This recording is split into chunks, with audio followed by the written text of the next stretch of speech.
Yeah, just ask us, but is there Wi-Fi in there? Oh, I'll be. I know there is, but I don't know the code. I think there's a guest. Yeah. Wi-Fi.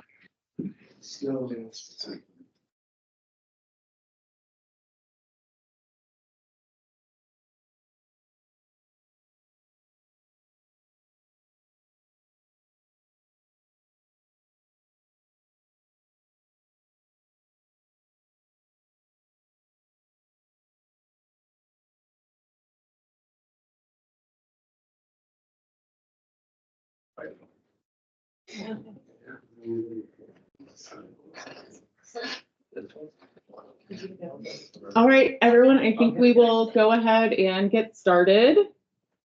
Good morning and welcome to the advisory committee meeting for the 2024 marijuana bill and technical rules package.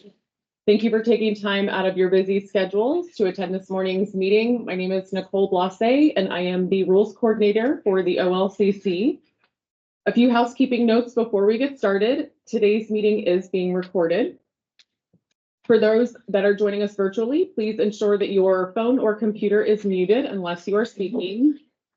Only invited committee members will be a part of today's conversation. Members were selected due to their level of interest or position within the community. With that in mind, we ask that each of you serve as goodwill ambassadors to the discussion so that you may represent your constituency professionally. Please be courteous to other committee members so that we don't have multiple participants speaking at once. You may use the raise hand function in Teams, or if you are calling in, please interject when appropriate and we will call on you in order. Non-committee members will be able to tender comments during the public hearing and during the public comment period. Committee members, please state your first and last name when you make a comment.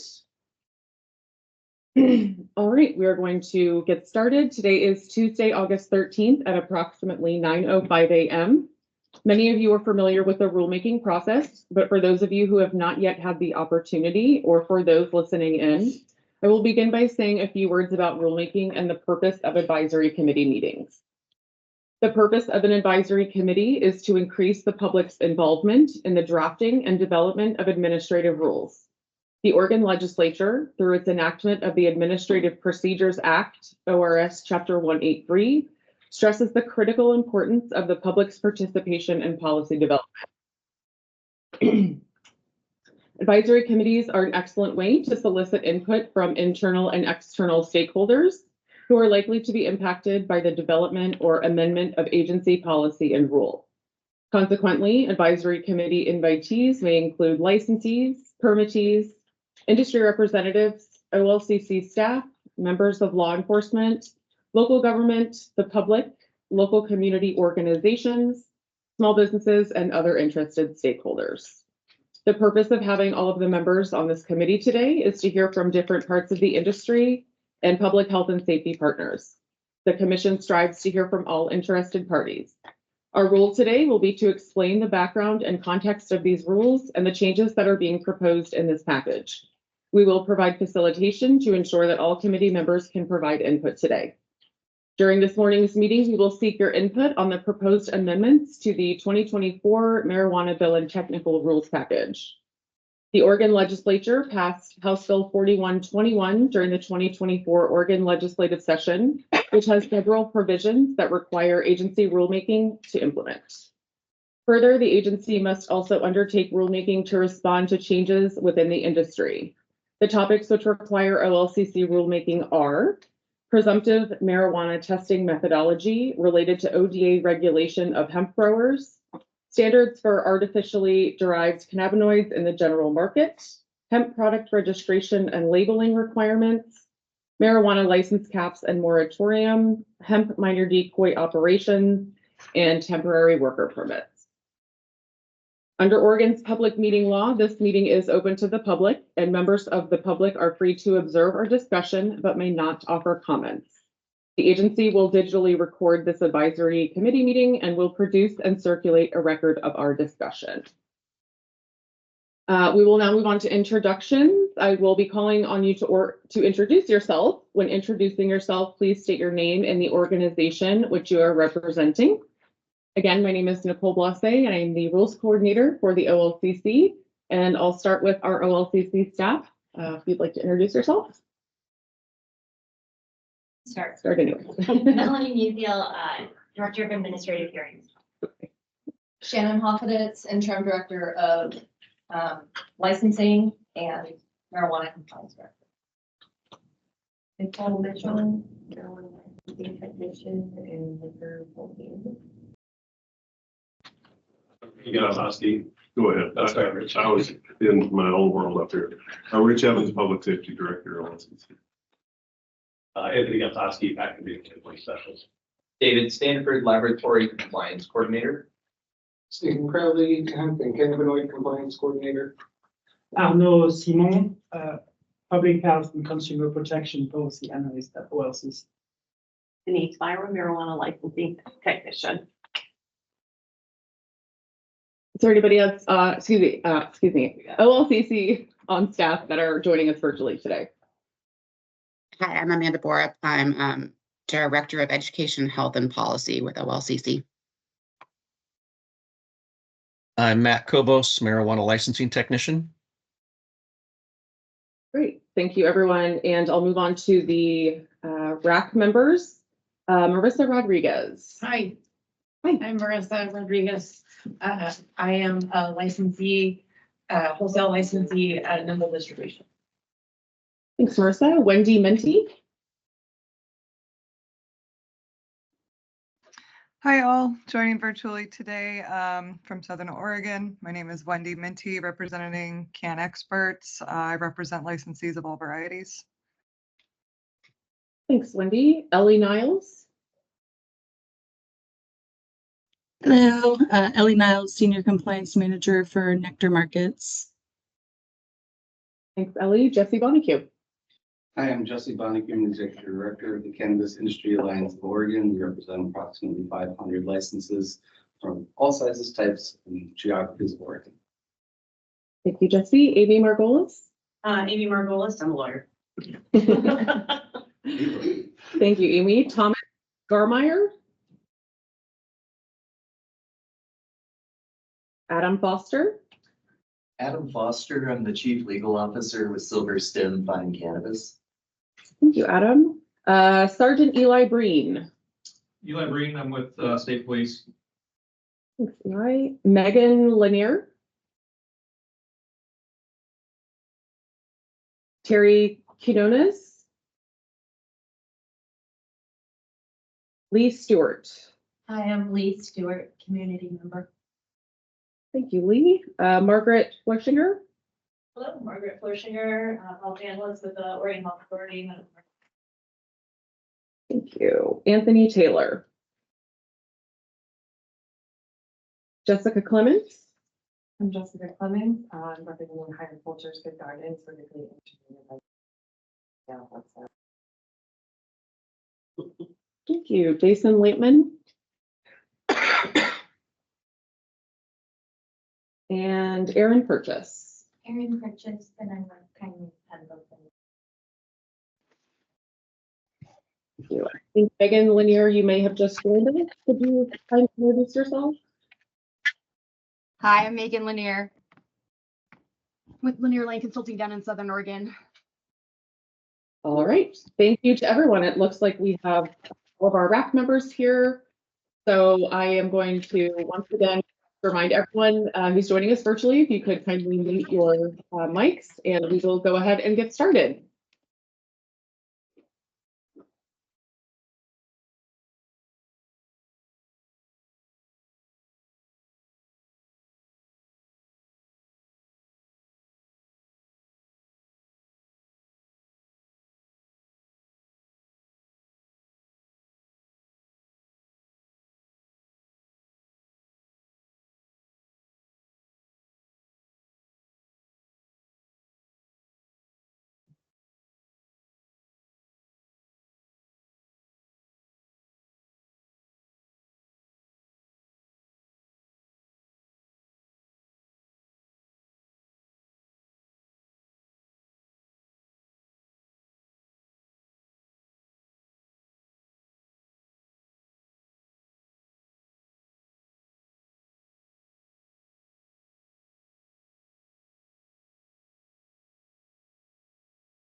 now that they're very concerned with this move.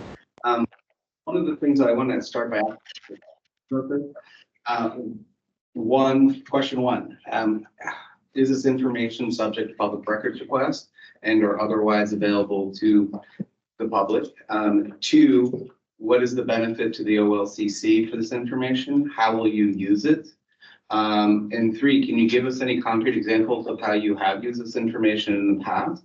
All of which is to say is could be a very large amount of administrative labor for folks. And trying to figure out what the benefit is to the OLCC and or the industry for it.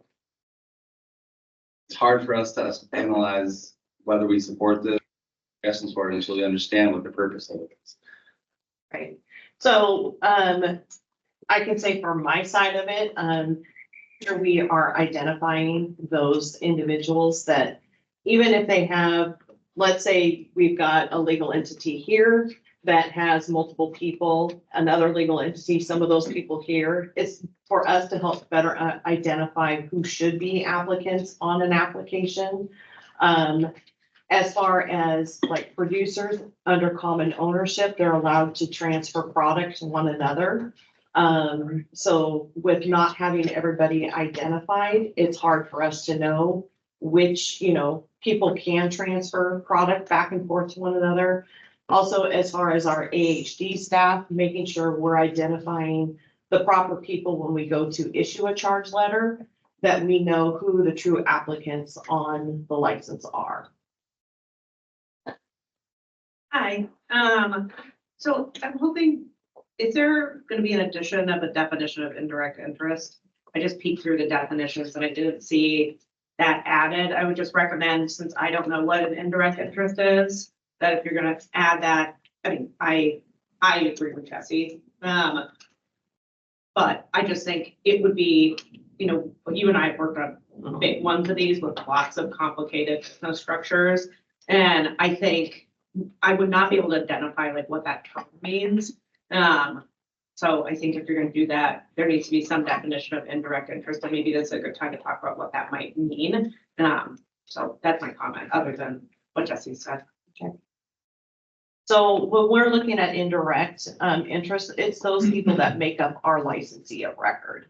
Yeah, so I think if that could be tailored into an actual definition, because I think, we've made such good progress on the business structure piece with like all the guidelines and understanding what we need to disclose and not. That doesn't mean I don't call you 1,000 times, but I think that like, if we had that, it would be easier for us, assuming, OLCC does not agree with Jesse's comments, just to be able to know what we need to put in there. And then also kind of what that would change on the business structure guidelines. Yeah. And that is our intention that, if these rules go through, we will be putting out new guidelines. Going backwards, though, are these records going to be subject to public record request or otherwise publicly available? Yes. So I would say that that's a severe concern to many people. Let me just sort of say that I understand that sometimes there is an interest on behalf of the state or agency, but I think there's always a balancing act that happens, which is to say that strong businesses that are financially viable, right, are going to be making better decisions than weak, financially stressed businesses.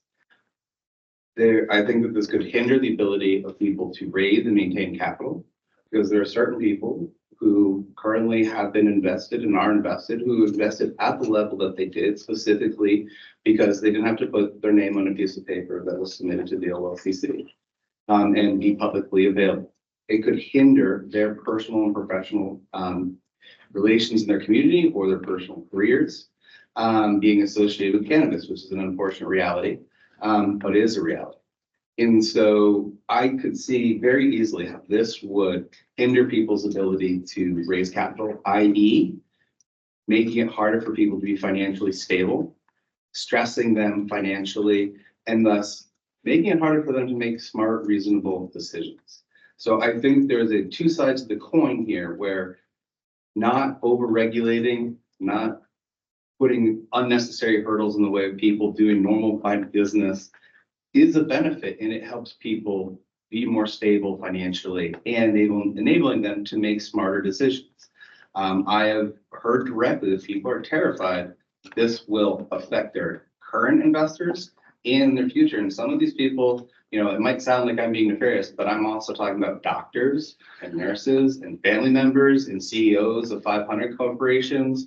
And so I just strongly disapprove of this from all the feedback I've gotten. I also think for the issues you brought up, we could come up with better ideas. I mean, some of these people might be turning in lists of multiple hundreds of people to you. So if there are two farms, multiple hundred people who own 1%, 0.1%, 0.5%, or owners in an entity that owns 5%, and that entity happens to have 500 people in it, whatever. Are you going to really be matching that to another list of 500 people and going through, are they on the same list? Did they list their name exactly the same way? How are you doing the data matching versus just having a single line of, if someone is going to do farm to farm transfers, they must disclose the person who has shared interest in the company. Now you're just matching one person. Like, I think that this could also be creating more work for you guys in lots of different ways. All of which is to say, you know, part of the reason that we made some of these changes back in 2020, and from my understanding of the history, was also to lessen the amount of work on licensing and other things to speed up processes. We are again in a period where there is a backlog of people, you know, change of ownership applications and other things. Adding this seems to be a hindrance to quick, efficient processing of licenses, as well as some of this other stuff. I'm not sure if anybody else here agrees with me, but I'd love to hear from actual licensees how this might affect them. I actually had a conversation. Oh, I'm sorry. My name is Jason Lampman, producer, licensee. I actually had a conversation yesterday where a published scientist asked me what level his contributions would affect his name being on the license, actually. So, and I can only imagine it's because I would imagine politicians maybe, things like that. So that happened to me as well. Adam Foster, I just wanted to chime in. I think the other piece there is, you know, we know that names would be disclosed under the draft rule, but then the other required information. And, you know, I guess I would suggest that that would be or should be proportional to kind of the level of decision making or control that the person has over the entity, or to the amount of revenue that they're receiving from the entity. So, you know, perhaps there could be some kind of de minimis exception. I don't know what the threshold would be for that, but if it's someone who realistically isn't getting a large share of the income and kind of isn't really calling the shots for the entity, maybe a de minimis exception would make sense, which could encourage employee ownership or employee profit sharing. If, you know, employees are just getting little slices of the profit, you know, real small percentages, that's just something to incentivize employees to stick around and be committed to the company. It might encourage something like that. And our intention is that we won't be collecting, like, everybody, you know, anybody that's an applicant has to do a background check and an individual history form. For those people that don't rise to the level of an applicant, we would not be requesting that information from them. So currently it would just be disclosing their names and their percentage. And just as the applicant, is the applicant 20% right now unless there's other special circumstances? Okay. Yeah, if they have direct control of the business or not. Okay, but these things would still be publicly available.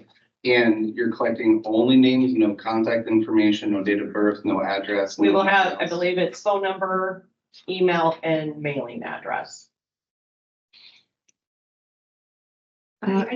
Amy Margolis. I noticed that this was added to the application process, but not added to the renewal section. I wonder if that's addresses some of the issue. I mean, I don't know if that's on purpose or if that was left out of this, but if the intention is that upon renewal, you need to provide that information, I think that's one thing. And I think if it's purposely left out, then this is a kind of moving forward. So people will be able to make new decisions on essentially change of ownership applications. I don't think that solves the problem for some of the bigger entities who are buying licenses all the time, but I'm just curious if it was not included on the renewal section.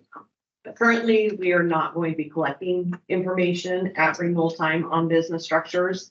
And under one of the section that pertains to change of business structures, it is captured there that there's changes. So You said, licensees should be doing that. this is Jesse Barbecue, sorry, you said currently, you didn't say never. So is I'm one there, that never says never. So, because I've worked here long enough, Jesse, that things change. So well, yeah, but I think it was very reasonable for us to assume that if you're asking for this now, that in the future, you will ask for it again, and we'll see rulemaking again, and extending this to a time of renewal. And so unless the OLCC can say we will never do that now, I think we have to assume that you will. So I think that everybody who's listening should assume that this is just one step towards an end goal of having this be collected at the time of renewal. And so I think that, again, like that complicates everything. And, you know, I've also, Adam mentioned the employee thing. I talked to several people who are moving towards employee ownership structures, and this severely stressed them out as well. For, you know, and I don't fully understand it because I'm not the lawyer brain in the room. But, you know, because if this also relates to change of ownership documents that people have to file when they're either removing somebody or adding somebody, right? And you do an employee ownership, how does that affect when you hire, when you fire, and all those business decisions that people want to make quickly and effectively? Are you adding another layer to the administration of an already complicated system? And again, like the balancing act, the more complicated you make it, the more it hurts smaller companies because they have less resources to adapt and meet those things. So it's like the less likely that they are to comply, the more likely they are to get fined, the more likely they are to get themselves in trouble. Just not out of maliciousness or nefariousness, but just simply out of overwhelmness or complication or lack of clarity. So I just, again, I guess I'd say is like, as of the moment, I haven't heard anything that is really a clear need for this that seems to be in line with the cost and headache and or risk that is being created for licensees. And that there are other ways to accomplish some of those things. Like, you know, if you discover that somebody is not listed as a 20% owner or that proper level through an investigation, you have the ability to punish that licensee or that license for improperly applying, right? Like there are avenues for addressing some of the issues you have that are either currently covered or could be covered more effectively. And I wouldn't want to disincentivize companies figuring out how to make their employees owners of an actual cannabis license company. And that I feel like is one of the consequences of this. I do have a question from Wendy Minty online. She has been waiting patiently. Wendy? Thank you. Yeah, I just wanted to chime in from the perspective We can't hear of, you. Let's see. You can't hear me? I hear you now. Thank you. Thank you. I just wanted to chime in from the perspective of licensing and compliance through CanExperts. You know, we work with a lot of folks and, you know, submit tons of these business structure changes.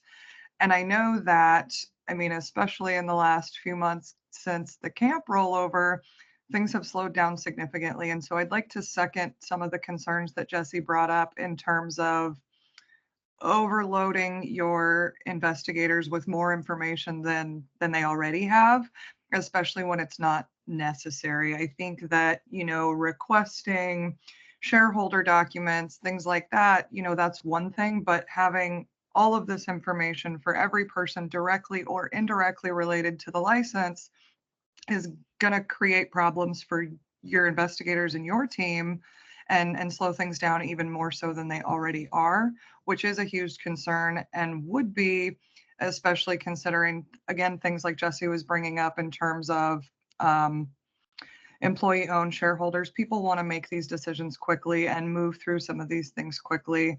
I know that we have dealt with a few circumstances where partners disagree, things happen, somebody needs to be removed from a license quickly, and that's just gonna further slow the process and provide more room for error. And then also a lot of the points that he brought up in terms of this creating more barriers for entry, more hurdles, more hesitation to invest in the industry and support this industry. It's just more layers that people don't want to deal with, or simply can't deal with, or are afraid to deal with, in terms of having their name publicly available tied to a cannabis company. That's a scary thing for a lot of folks that are not maybe in the state but want to support friends or family members in their entrepreneurial endeavors, but do something else, do something much bigger that can't be tied to this. And so I just really encourage you guys to think about the end goal, and is this really the best way or the only way to accomplish that? Thank you. Karen Purchase with Kindly Mountain. My license doesn't have any like small shareholders or indirect, so it wouldn't affect us. But I'm really concerned with the public information part, because we have seen effects of just owning a cannabis business. I haven't, but I have a partner who was about to retire a 30-year career at the Department of Corrections, and he was forced to early retire 7 years ago when we opened, because they were all of a sudden concerned about prison guard owning a dispensary. And I get that, and maybe times have changed. That was like 6 or 7 years ago.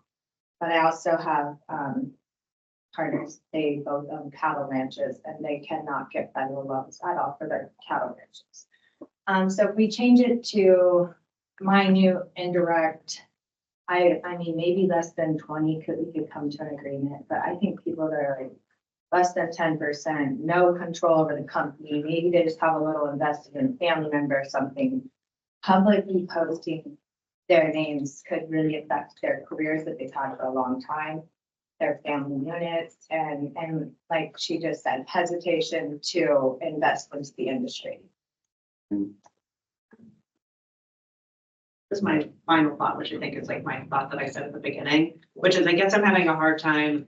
I just like Googled the definition of indirect interest. And I think without more information about how that's going to be defined, it's really hard to like provide, like personally hard for me to kind of provide specific comments. So I think it'd be helpful to have that definite. I don't know if this bracket's meeting again or whatever, but I think that would be just like super helpful to understand kind of how far down the chain we have to go, and how far down the chain for particular entities we have to go. I mean, you and I have dealt with trust, we've dealt with like all sorts of very complicated entities, and in terms of like who you disclose and who you don't disclose. And so for me, I think we've just had so much time working through these disclosures, and who qualifies as applicants, who qualifies as financial interest holders, that understanding kind of maybe even like entity specific, like, here's a list of all the different kinds of entities that we have dealt with.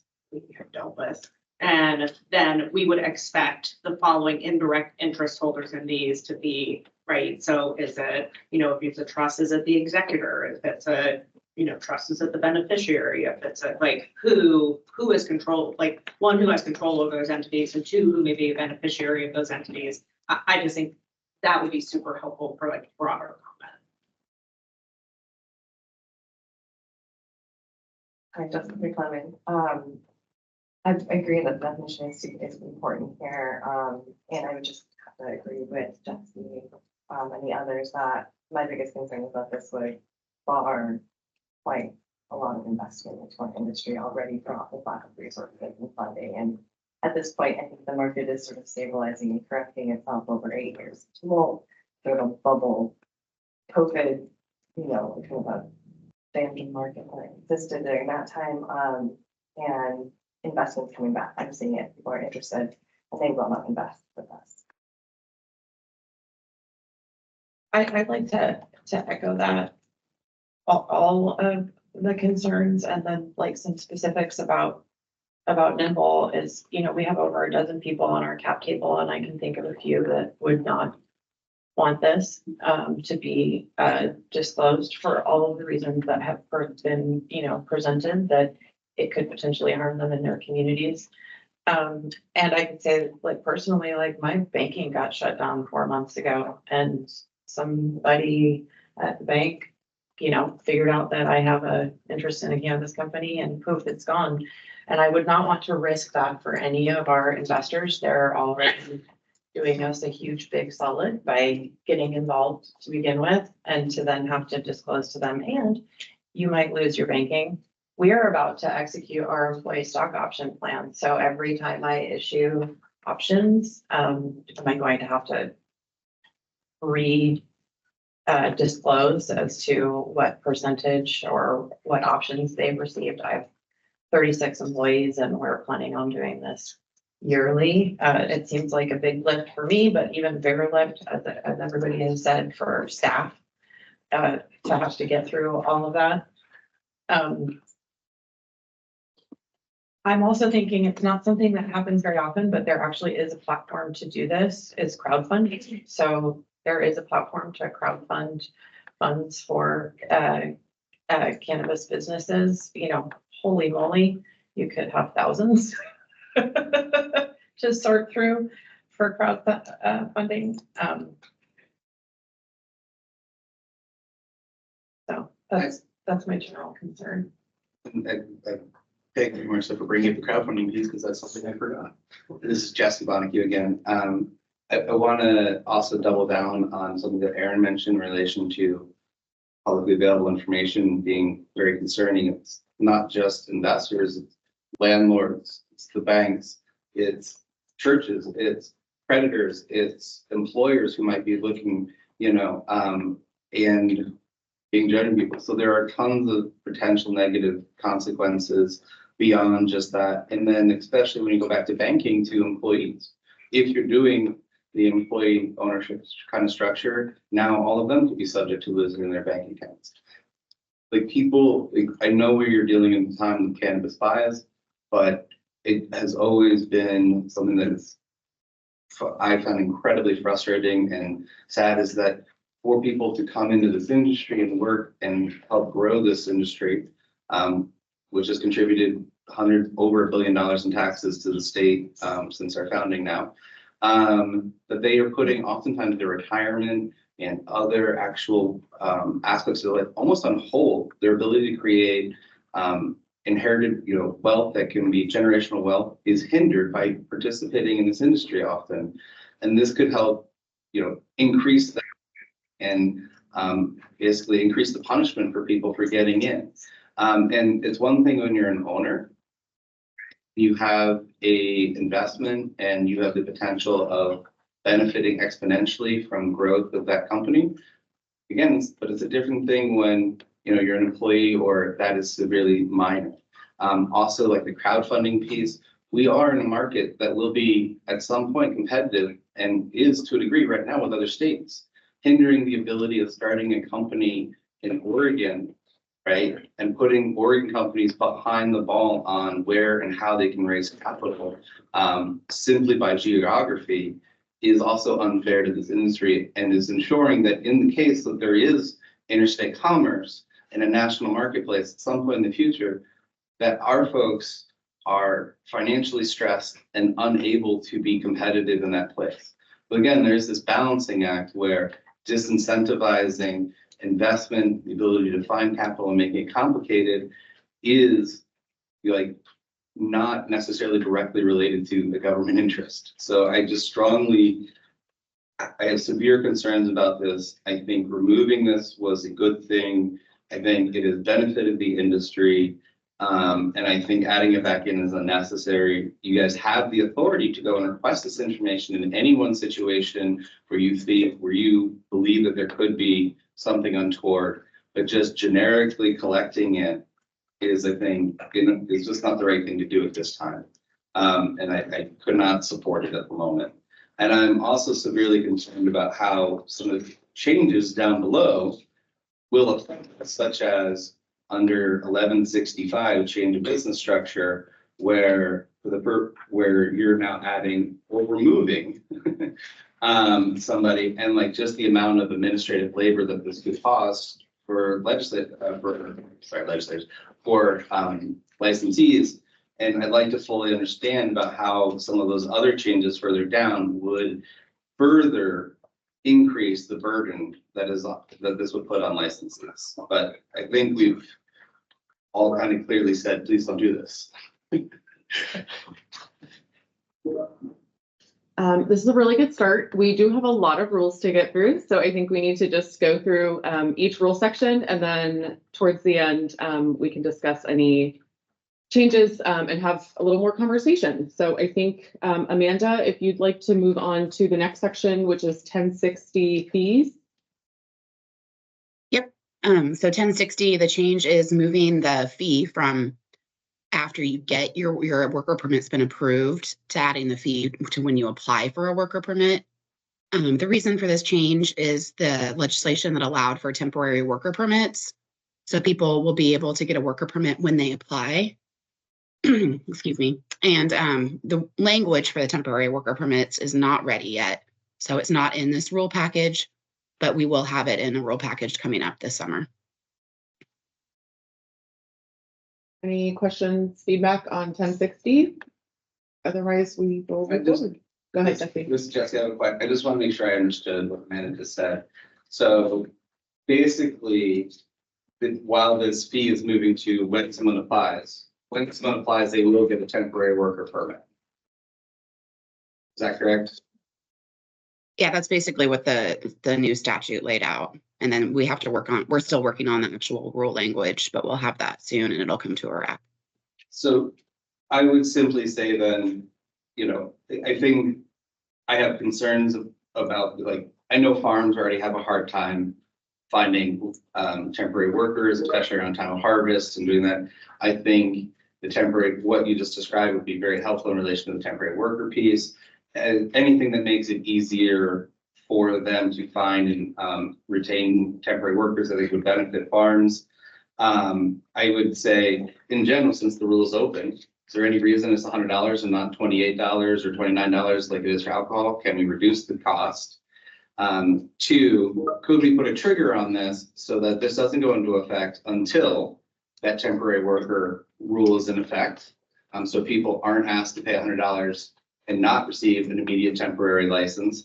And then three, I'd also love for the agency to consider removing the necessity of a permit for people who are not selling products to the public.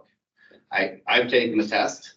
There's nothing in the test for a worker's permit that a farmer or somebody who's doing temporary labor on a farm needs to know. And so I think please consider limiting this to people who are doing direct sales to consumers and not for other people in the industry where it could be significantly less impactful or important for them. Thanks, Jesse. And just a reminder that it is in statute that everybody needs a worker permit. Originally, it was just retailers, and then that was changed before we even started issuing licenses. Thank you. So yeah. Wendy? Go to my legislative contest. Wendy, did you have a question or comment? Thank you. Just as I understand it, this would move to fall in line with an alcohol server's permit. And I know that, when you apply for your server's permit for liquor, you pay the fee, you get a temporary permit, and then it processes later on. And I think that process would be pertinent if that's what this is gearing towards, is being able to have this temporary workers permit. Though I would say I know a lot of folks currently, are looking to get into cannabis, want to do that, want to be available to get a harvest help job or a trimming job, and that would be seasonal. And a lot of these folks, that's a pretty significant barrier to entry to the industry. They're often encouraged to apply for and get their permit and have it in hand ahead of time so that they are permitted and available to begin work as soon as they're hired, rather than having to wait. And oftentimes during that peak season, the processing time for permit applications gets a little longer. And so, you know, moving the fee to at the time of application could significantly deter folks from being available or wanting to work in this industry, just simply because they don't have $100 to do that. You know, maybe they need to get the job and produce some wages in order to pay for those things. And so if the goal here is to move to be more in line with an alcohol servers permit, you know, consider revising the language and the requirements here to also fall more in line with what the requirements are for liquor server permits. Thank you. Go ahead, Erin. I'm gonna have a little bit of a different opinion. The permits are for 5 years, $100, that's $25 a year. I honestly, nothing is getting cheaper. I kind of think, I help manage a bar too. I kind of think server permits for alcohol are a little cheap. When you don't require it at the immediate, the OLCC is covering all the background checks that fail. So this will bring in more revenue for you guys, because if somebody applies and they do have a background that doesn't allow them to work in the industry, then they pay for their own background check, which, I mean, let's be real, like, if you have a background, you apply, you should pay for your own background check to see if you pass. I kind of like this idea. I really like the temporary worker permits, and then you guys not feeling as much pressure to get them through like that day. Because I do think that we're a new industry, so we kind of have a lack of workers. I get workers not being able to. I have so many times that I will pay for your permit, you can take it out of your first check. There's not a problem there. So if a farm or a retailer or somebody is really hurting for employees, we can take that $100 and have them agree to pay it back. So I just think that it's a great thing to do. All right, we will move on to 11:15. Denise. Okay, this is, I think both Amanda and I are gonna tag team this one. There was, back in 2022, Senate Bill 1522 was passed to change ORS 475C.097, which defines what a school is. And it was to include a building where a public pre-kindergarten or kindergarten program is provided by a school district or an educational service district. Sorry, that was actually one of our questions. Could you tell me the bill again? The bill was Senate Bill 1522. And Jesse, just so you know, or so everybody knows, OLCC was actually unaware when this bill passed. And so we didn't realize that the change had been made until it was actually added to 475C. So that's why you're seeing this now and not back in 2022. Thank you, Amanda. Question for you. How much flexibility do you guys have in this rule because of what the statute says? Or is this essentially you guys just putting into rule what the statute says? We are putting into rule what statute says. We are going to have to update our school maps. Unfortunately, as with all schools, they're not really tracked on a statewide basis very well. And pre-Ks are probably even worse than actual, primary school. So we are working on finding out where these locations are. Thank you, Jessica. So, if we were to say this should only, everybody who currently has a retail license should be grandfathered in, that sounds like that might not be possible based off of what statute says. Is that correct? Yeah. So unfortunately, when they passed this, they did not include this in the grandfathering clause. Okay. And then could you help explain to everybody out listening? We were sort of like, what is this only schools, like pre-kindergartens and kindergarten programs? that are paid for by the state, or the state and locality? Is it anything that qualifies? Like, what is the criteria that makes something a public pre-kindergarten or kindergarten? So they actually use the term provided by, and it's an educational school district. And sorry, I have to pull it back up. Provided, excuse me, provided by a school district or an educational school district. So examples could be possibly a school district providing the building that the school is in. It could be the district providing materials for the children, like paper and pens and things like that. It could be providing funding. There's various ways. And we, OLCC is in discussion to see if we can get a little bit more clarity on this, and maybe even possibly changes to statute, since we were unaware, and we're just finding out now, and it is kind of vague. Thank you. And just so everybody who's listening understands, this means also not if there was a pre-existing thing, but if something moved within the geographic location after somebody's been there for several years, that could force them to move. So if a building, like if there's not currently today, whatever meets the criteria for a public pre-kindergarten program within 1,000 feet of a retailer, but one moves in tomorrow, would that retailer then be forced to move? I need to double check that. I have to look at the criteria again in statute. This is Jesse. So obviously we want a lot more information. I mean, basically we had some internal discussions amongst some of the folks here and with folks around the industry reviewing these rules. And mostly we had tons of questions about that I think I've mostly captured, but maybe people will follow up on me and ask some more. But we just didn't fully understand how nor what ways this would apply to folks, especially people who have been in business. And it's one thing if you're like changing location or opening a new license. It's another thing if you could lose access to your lease or be forced to move simply because somebody moves next to you.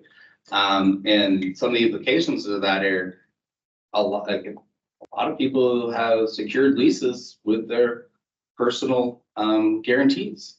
So if they're forced to move, and they are still responsible for that lease, it could not just bankrupt their business and bankrupt them because they personally guaranteed that lease. Now I understand we are a highly regulated industry and there are unique risks to us, but this is not one that people were aware of. I understand, Amanda, what you had communicated of this is not entirely your desire or something from the OLCC. There is a statutory issue here, but I did want on record that this is extremely concerning and that we would love a lot more clarity on this.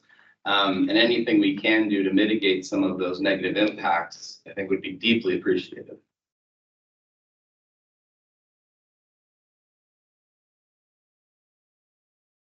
Yes. I think it would be helpful to see, even if it's an internal production for this committee, what kind of issue this is. So if there's the overlay map or the GIS map where these new locations are included, because I think that we could see how impactful if this would be for existing locations. So I mean, right now we can see on the schools and we can see kind of other locations, but we cannot see these public pre-kindergarten. I don't know if that's Head Start. I don't really know how we're defining public pre-kindergarten. Is that just a preschool that's run on a school grounds if you receive funding from the state? So I think this is another situation where it'd be helpful to have some additional definitions and then maybe to do that mapping exercise to see this is going to affect 100 locations, or this is going to affect 2 locations, or this is going to affect whatever that number is. I think would be helpful to see. And I know that the state has the ability to do that mapping, but it's hard to really know what we're looking at. And this kind of language is provided by, I find to be difficult. So I don't know how that's defined. So I think that language needs to be fixed, but I think there's sort of what is the substantive impact we can look at that through the mapping. And then I think, how do you tighten up this definition so it's more clear what public pre-kindergarten is and what is provided by is?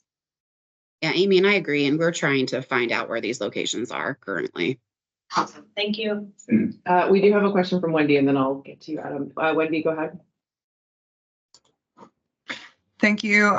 Just to kind of piggyback off of what Amy was saying, you know, further defining public pre-kindergarten, also the language around kindergarten program is a little concerning. You know, what does that extend to? Is that, you know, any program that is available for children of that age, or what does that mean? Additionally, the language in section 1 of that, the commission must deny an initial or renewal application. That worries me, and I'm hoping that, you know, maybe Amy or Megan Lanier can chime in here, you know, as it pertains to renewal applications. If one of these programs moves in after the fact, there's no longer any language for grandfathering or protecting these businesses. Is there any room for the land use piece for that program coming into an area where there is already a pre-existing cannabis license? You know, how much of this really falls into OLCC and licensees, and how much of this falls on the responsibility of the program deciding where they're going to go, and just really consider that. And of course, you know, understanding that this is statute required, but you know, just these are different points that jump out to me in terms of licensing and renewals. Thank you. Adam, and then we do need to keep moving forward. Go ahead. Thanks. Adam Foster, I'll be brief because I'm echoing some comments that Wendy and Amy and others had.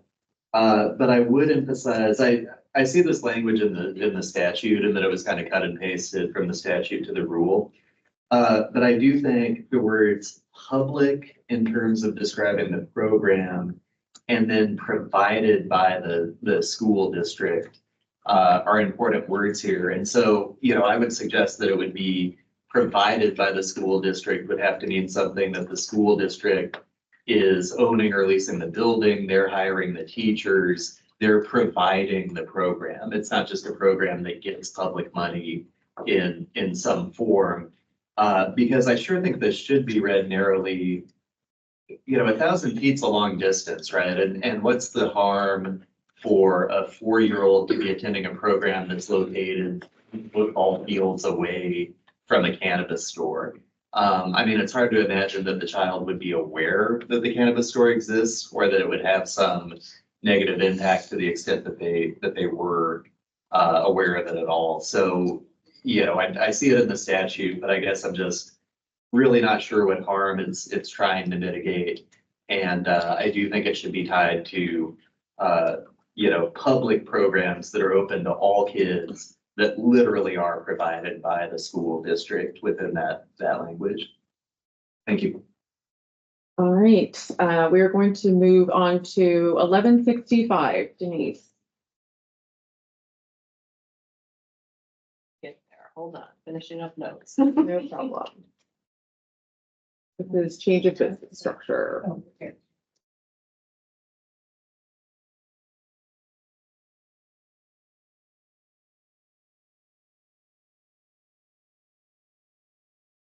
So 1165 deals with changes of business structures. We went in and did a couple technical fixes on this to kind of call out what a change of business structure truly means, to give it a little more substance.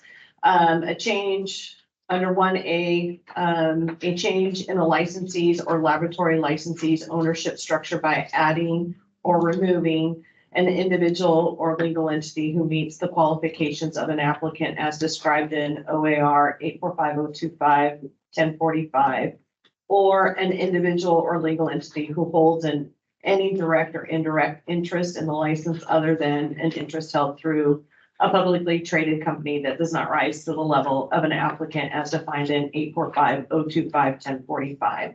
So in that section, we are adding that a change of business structure would equate to either adding or removing anybody involved in the marijuana business. I'm gonna go through these more specifically, but I just kind of think that broad statement. Hey, Michael. I feel like kind of any change to that is not statutorily required as it relates to the business structure or doesn't have like something that's like very specifically necessary address that can be articulated. I just feel like we've moved the goalpost on the business structure piece so many times that like to continue to evolve this when there's either not like a statutory requirement to do so or like a very specific articulatable need that like poses some risk to like public health. Just should like not happen. So I just like my sort of broad feeling about it. And I know it doesn't really matter, but like I just, and the more we continue to move the goalpost around this, like the more problematic it is for longstanding applicants, for people who are coming in and buying businesses, the people who are doing these renewals. And, you know, I just like kind of want it to stop forever. Because it's really, it is hard, you know, I work with some of the people and like, we are always like noodling how to fix these things because you build a business in sort of reliance on the existing structure. And then to like have to unnecessarily evolve that reliance is like really hard for businesses. And we don't require that for like coffee businesses or clothing businesses. And, you know, I don't know if you're doing these same changes on the alcohol side, maybe someone could speak to that, but like, I don't think we see the same kind of constant evolution of alcohol or tobacco. Like, I'm just saying that like, every time we see a new batch of these that are tinkering, it makes it super challenging. So for me and on behalf of my clients, I would just like request these stop. And I don't know how the other people in this commission feel, but or commission, this rules committee, you're not the commission. Yes. I agree 100% with everything that Amy just said. 100%. But I would, this is, again, I'm not the lawyer brain here. I don't deal in my role often with the transfer of ownership or anything like that, so I don't understand the minutia. I am looking through this and trying to figure out what the process would be for an actual licensee. Like if, for example, when they would have to do the exact change of ownership, in the situation of, you know, what would be a trigger for them having to file paperwork? Is that a realistic thing for them to be able to do based off of the fact that there is almost zero level for investment, right? That someone has to be reported on. So it's like, if there happens to be a situation where there is an entity that, you know, has X number of people and that they have to list all their ownership people, and one of those people drops off of that entity, even though they're not actually dropping off of like the license, does that mean the license needs to be tracking what each entity invested in them is doing and their ownership stake? Like, is this at the time of renewal? What is the timeline for when they would have to report someone being dropped off or removing themselves from investment? Like, all of that stuff is stuff I'd like to understand more clearly how this is supposed to work, what it would be like for someone to manage their cap table and their investors. And the level of administrative and operational labor it would take to properly align with this. I don't know if anybody can speak to that, but that's my question. So I will tell you, I mean, in the rules itself, your licensee should notify us when those changes are made, not at renewal time. So whenever those changes occur, that's when they should be notifying OLCC. If that helps answer that portion. That a little bit. So, Okay. So what is it? So like if someone owns 0.1% of a cannabis licensee and drops off, the licensee should tell you and file saying, can that person drop off before they tell you? What is the timeline that the licensee has to tell you that information? I don't have that information, Jesse, but those are things that, I mean, we bring the stuff to you guys so that you can give us feedback and then we can come back and work on that.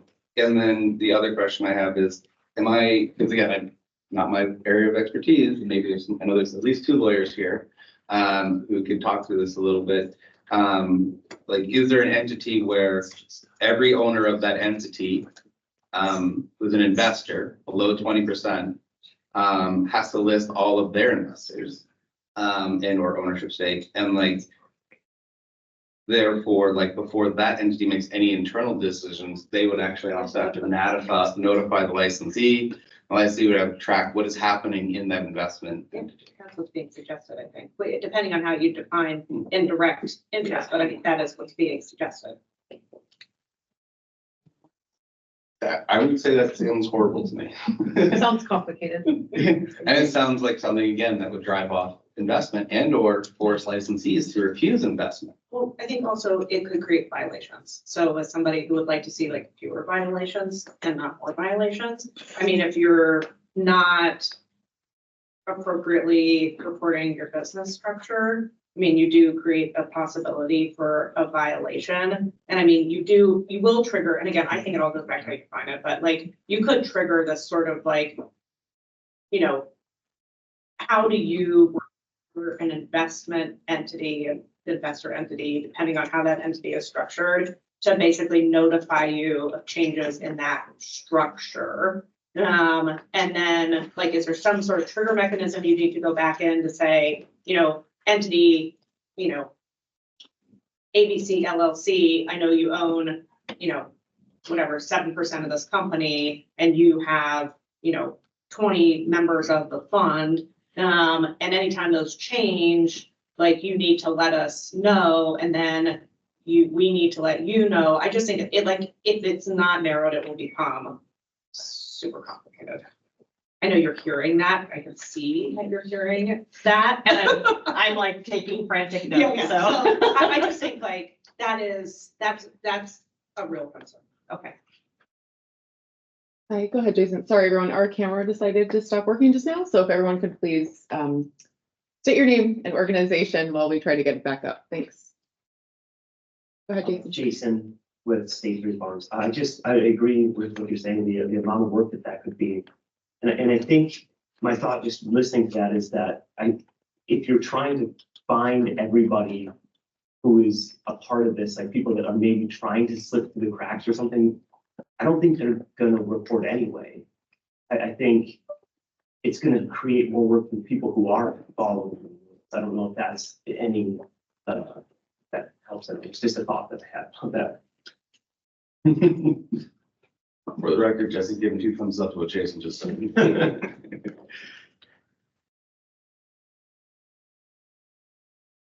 And again, I just want to reiterate, sorry, Jesse, again, just that balancing act of the harder you make it for legitimate businesses to be financially stable, find investment, and make smart decisions, right?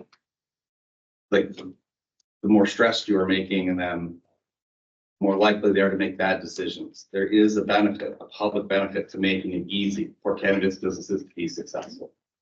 We can be your best allies in the illicit market if we can find ways to if it's easy for us to be financially successful, for us to comply. If we don't have massive risk quotients based off of potential enforcement and fine violations and suspensions.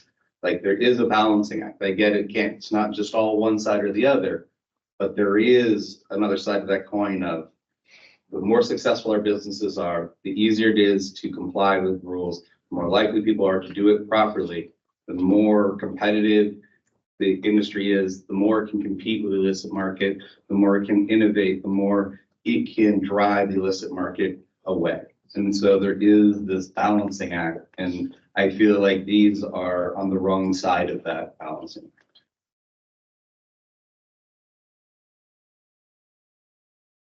Great, thanks, guys. Still working on the camera, but if Denise, if you want to move to the next section, 1180. Thank you.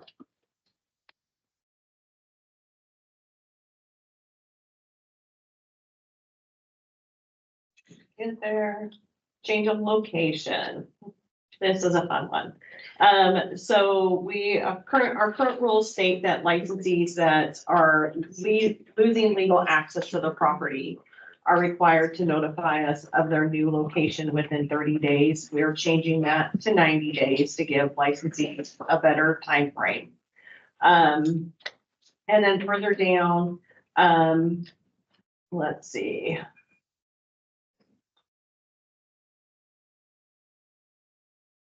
Section 9, the commission may allow a marijuana retailer to change its location if after issuing the license, the commission becomes aware that a school or building, this pertains to the public pre-kindergarten, so that's my answer to one of our questions here, is provided by a school district or an education service district was established prior to issuance of the license, is located within 1,000 feet of the retailer's premises.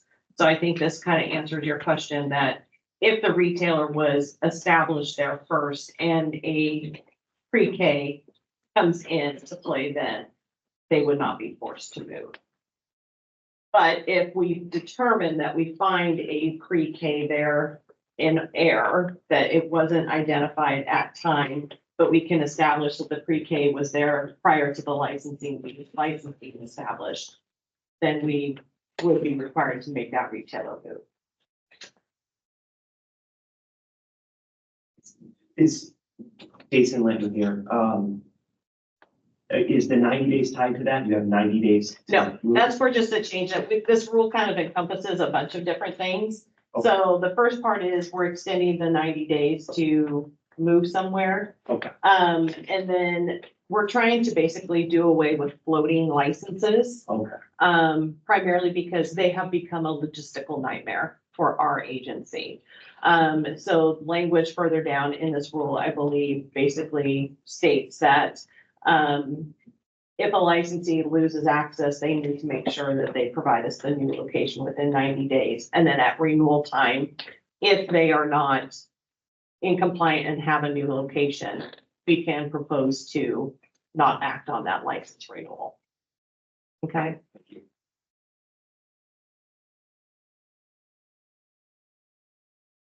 And then section 10 basically states that what I just kind of reiterate, that it gives us the ability to refuse to renew the license.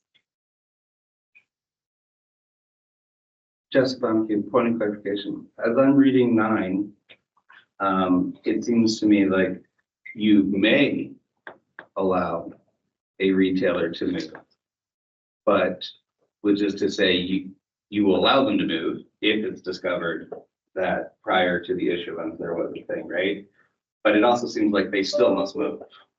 You don't have to cancel their license, but these still have to move, right? And then I'm a little bit confused. So I was trying to figure out if someone, does this answer the question of if someone moves, like if a pre-kindergarten opens up next to an established retailer, I still think that they would still have to move in that situation currently. I could be wrong.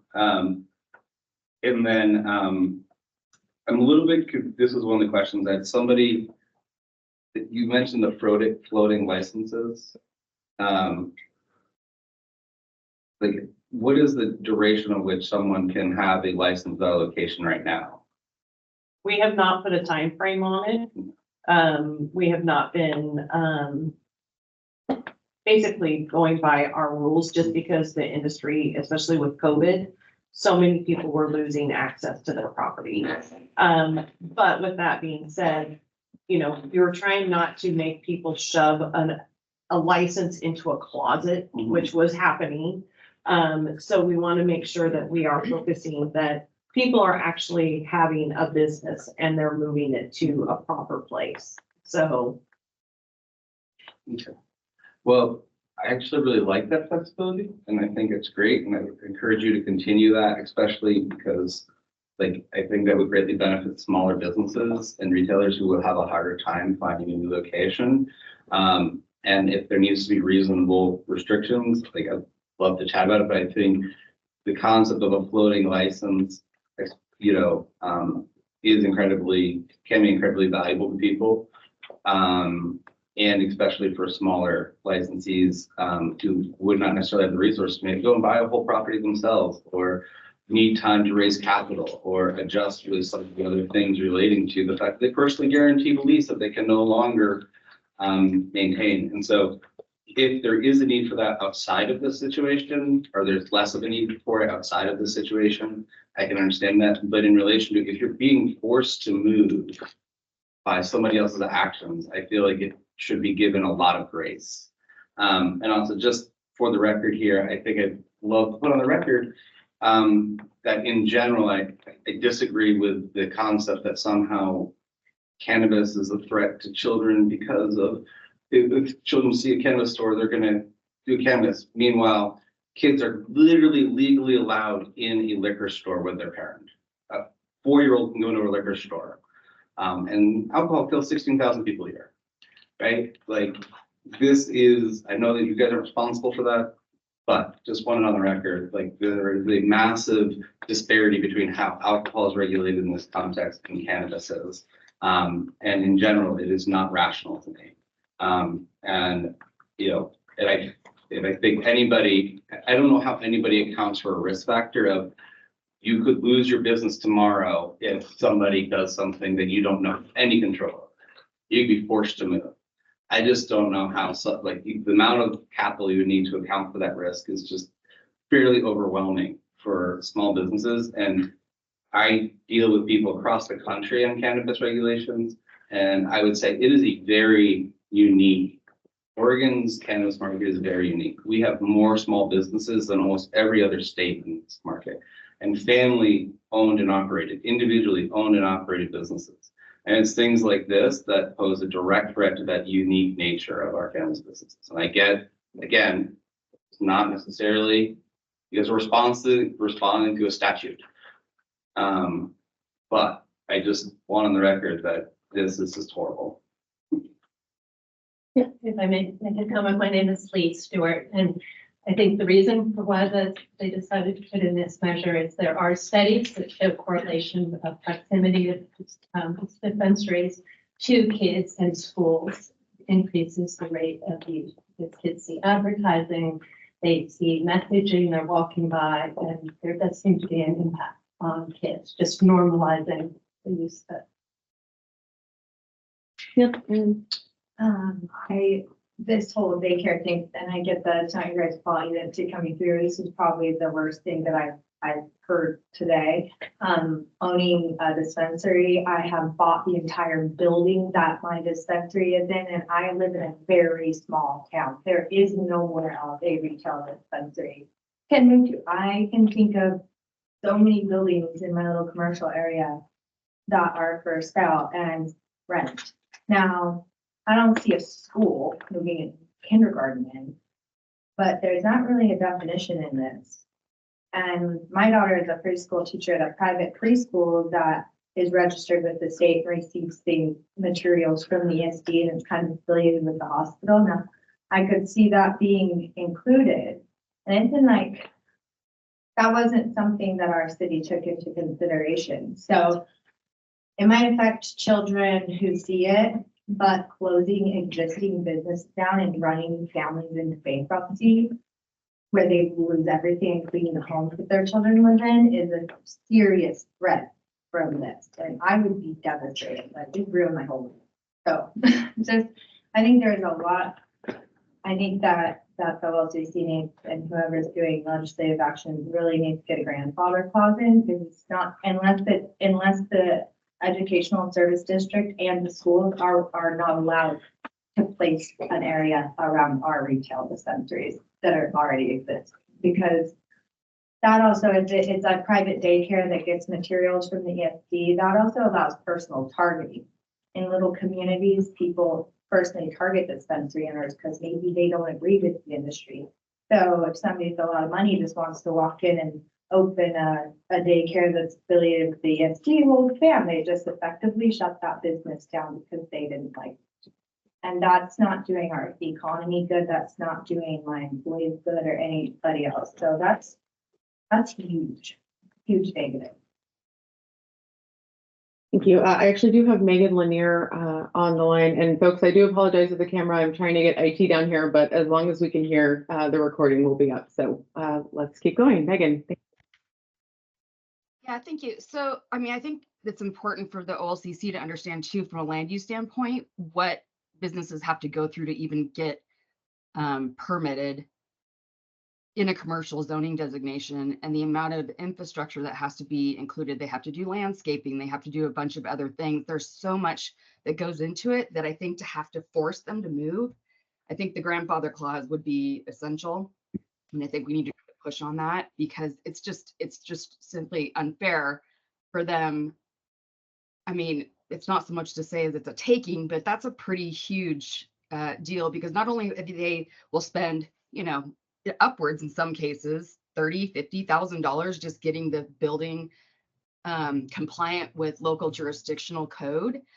Then they have to turn right back around and do that for another structure or another building. And I'm sorry, I didn't know who spoke earlier, but yeah, in some cases, a lot of our clients own these structures. They own these buildings, and they're dealing with a ton of financial impact if they're being forced to move. Thanks, Megan. Go ahead. Gavin Foster. So thank you for the extending the 30-day period to 90 days. That's a positive change. I would, to the extent that number 9 can be read as if it's clear that the cannabis store existed before the preschool, that the cannabis store should be allowed to renew its license. I certainly would interpret that reading. And then I did just want to provide a data point on the question of whether being near a retail cannabis store somehow affects child use of cannabis. It decreases it. So there's a recent study, the publication is JAMA Psychiatry. This just came out in August of 2024. And it's a research letter, Recreational Marijuana Laws and Teen Marijuana Use, 1993 to 2021. The author is Andrew, and this should be Googleable in the August issue of JAMA Psychiatry. In any event, the conclusion was, quote, in this repeated cross-sectional study, there was no evidence that retail marijuana laws were associated with encouraging youth marijuana use, close quote. That's consistent with the Healthy Kids Colorado survey in Colorado, where we see decreases in youth cannabis use 2019 to 2021 to 2023, decreasing each year slightly. The Washington State survey is similar. I don't know if there's state level data for Oregon, but I'd suggest that Washington and Colorado are pretty similar demographics. And again, this JAMA Psychiatry article is showing that this is holding up at a national level based on their meta-analysis. Thank you. Thank you. All right, we still have quite a bit to get through. Denise, do you want to keep going with 1190?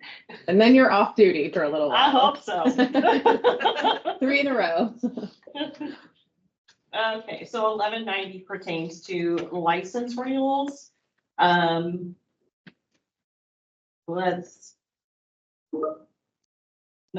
8C, proof that the licensee of record continues to have legal access to the licensed premises, including but not limited to a signed attestation by an individual licensee of legal access by the licensee. The commission may require documentation showing a valid lease or other documentation showing legal access to the entire renewal period, including but not limited to a form prescribed by the commission signed by the owner of the premises that states the licensee continues to have legal access to the premises. So basically this is, we're trying to do away with those people that don't have a building and they want to continue floating that license. Okay, we'll take you first. I understand that, but there's I'm sure people have all kinds of different leases, but our lease changes after 5 years to month to month. Would that affect the way that I can make a renewal, things like that? So possibly, I don't know, it seems a little restrictive to be forced to full term of the lease. But I do understand why you're trying to do this. Yes, more. Yeah, this is Justin. I think doubling down on what Jason said, there's lots of people with different lease structures, right? And I think if you were going to, let's say, force this upon us, grandfathering in all existing licensees' locations would be the one compromise, right? So that if there is somebody who has a month-to-month lease right now and has had it for 3 years, they would still be able to continue that month-to-month lease paradigm, and they wouldn't have to try and renegotiate with their hands tied behind their back with a landlord, right? Because even if they could convince the landlord now has the upper hand and be like, well, you have to sign my 5 or 10-year lease otherwise, right? And like, I really just worry about someone's lease, like then someone having to sign a lease for, let's say, an extra 10 months or something like that, because of when their licensing date is versus when their lease is, or things like that, you know. So all sorts of things like that, where someone's licensing date is in January, but now they have to sign the end of January, but now they have to sign the lease, perhaps because of how the landlord is, all the way through December of that year, even though their license is only good for the first month of that year or the first 3 months of the year. I think there are lots of problems with this, especially in the timeline. And as I said, I've heard, it's important to remember that because we are an industry that hasn't had access to normal financial services, oftentimes people are personal guarantees of their mortgages, their business loans, their leases, and other things like that. So you could be like significantly hurting people's financial stability, not just for their business, but for their rest of their lives. We also don't have bankruptcy protection. So these people are literally on the line. Wendy, go ahead. Thank you. I'd like to second Jesse's point there in that the language of for the entire renewal period is concerning. People, whether it be the landlord or the licensee, designate the lease terms for a myriad of reasons, including plans to move a license in a short period of time. Now that licensee becomes forced into signing a year lease. What financial impacts is that going to have when they have to then subsequently break their lease? I'm just, on record asking to reconsider the wording of that language. While I do understand the necessity to provide that a location is secured, I don't necessarily agree with the fact that for the entire renewal period is necessary.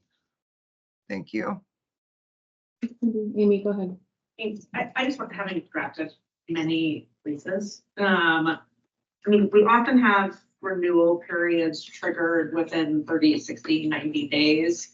So you might not know that you're going to renew your lease, or you might have a rent increase that's, negotiable or different than the rent increase that's in the existing term of the lease. There's a lot of permutations in those leases. And I just think that for purposes of this, it would be like almost, and like I'd have to go back and like literally fix every single lease I've done, which might be like hundreds of them, because nobody negotiates a lease like this. And since there's a requirement, or at least the ability to notify if you lose possession of your space, right? So that kind of is covered and captured. There's the ability to move your license if you need to during the period of time where your license is valid during that 1 year period. And like, there's just kind of no prohibition on that movement. And there is already the requirement to make the notification if you lose possession or you're out of compliance. Like, I think you kind of like already covered it. So I would just totally take that out. It would be, just at least from my perspective, like contrary to almost every lease I've done. And I think probably every lease that every lawyer has done. And, we talk about sort of giving landlords, like the conflict between the landlord and the tenant sometimes, like now you have a situation where you have a tenant who's going to a landlord in a renewal period, and who may have a lease, an option for renew that's set then, or an expiration date. And when a landlord knows, sometimes you have super friendly landlords, but when a landlord knows that you need this and you haven't built in a rent increase for a renewal period, or you haven't built in a renewal period, you wind up in like super extortionary situations for tenants. So, unless this is like solving a problem, which I don't think it is because of the other language in these rules, I would just like totally take out that piece. This is Marissa. I'd like to add to and echo to all of the previous comments, but I think considering also some of the other proposed rule changes, there's actually a motivation for licensees to have month-to-month leases because of the other risks that are potentially being able to, or being forced to move, especially retail with this school function.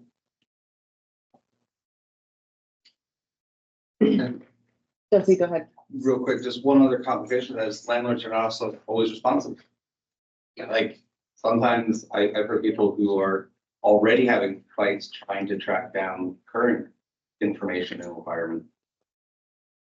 Yes, Amy. Again, just sort of like my blanket statement, like, this is not solving a problem. And so like any kind of place where it's like not solving a specific problem and it's not a statutory requirement, I would like make state my opposition to new rules. And so, you know, this is one of those. Okay, we need to keep moving. Next section, Rule 1230, licensed premises restrictions and requirements. Amanda or Stephen?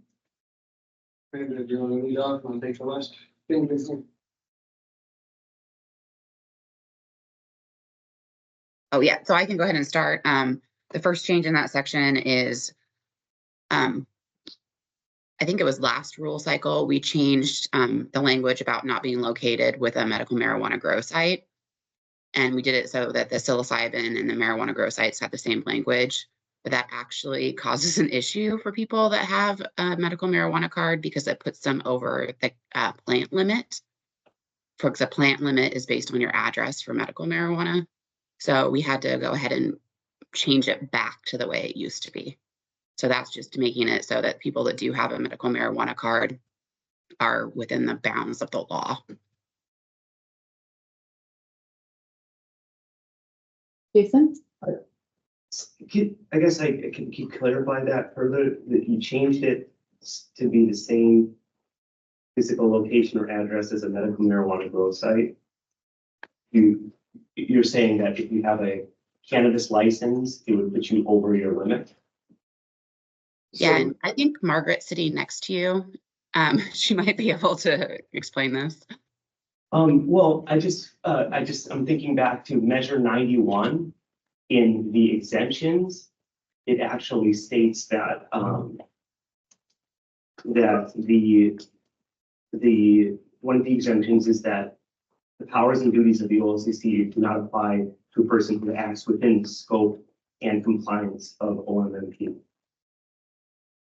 This is Margaret, for the record. Under the medical marijuana statute, when we talk about a grow site, we talk about the address of the grow site. So it encompasses the whole property. So there's plant limits that are specific to the property. So when we wrote our rules many years ago, we made it so you can't subdivide or artificially subdivide the address to have multiple medical marijuana grow sites. And now the same kind of applies with OLCC licensing. The address is the address for medical marijuana. So you can't have suddenly a suite A for your medical grow site and then a suite B for your recreational grow site and say it's two separate addresses. Because under the medical marijuana statute, the address of the property. So it put a medical grower over their plant limits if recreational grow was at the same address. But does it matter that the measure that we voted for in Oregon exempted medical marijuana for the OLCC rules, from the OLCC rules? It Because it's an doesn't. OLCC rule. Well, it goes back to the way the statute's now written and under medical marijuana, the definition of the medical marijuana grow site just as the address. So we take it as the whole property. I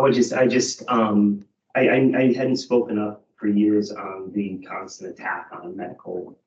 For the record, I just like to see less, going through, my mother just passed away and it was, really hard to get medical. I didn't realize how much stuff you needed for it, you know? So I just like to see less attacks on medical. It's more that it puts the medical marijuana grower over their plant limit. It doesn't have anything to do with the OLCC really. Yeah, okay. Anything else on 1230? So we have two, Steve Crowley for the record, we have two other changes in 1230. One is adding in the public pre-kindergarten or kindergarten language that we've, I think, talked to death already. And then the other one is section 15, just a 2-word change. That's a section that requires that a retailer or wholesaler who's handling food has to have a food safety license like any other business that's handling food. Several years ago, when producers got the ability to send their flour to a processor, have it processed into other items, potentially including edibles, and then receive that back to sell themselves.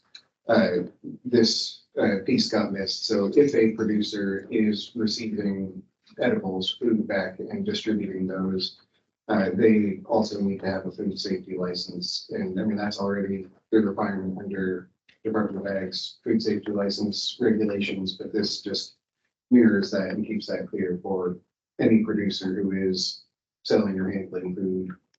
They need to meet that same threshold. Always been required to be registered under the Oregon Department of Agriculture. I do that every year. Yes, retailers, that's been in there forever. The only addition is the words producer or producer. Okay. All right. That's not hard. All right, moving on, 2840. I have this as all staff. Who would like to start?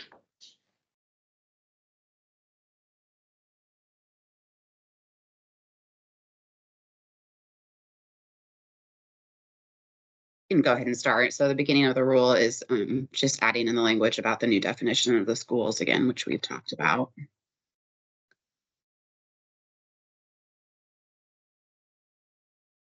This is, And then, I'll say this is Melanie Musial. Down at the bottom under 6A, we've also just taken out, there was basically a bad citation there for a site that didn't relate to anything else, so we've taken that out.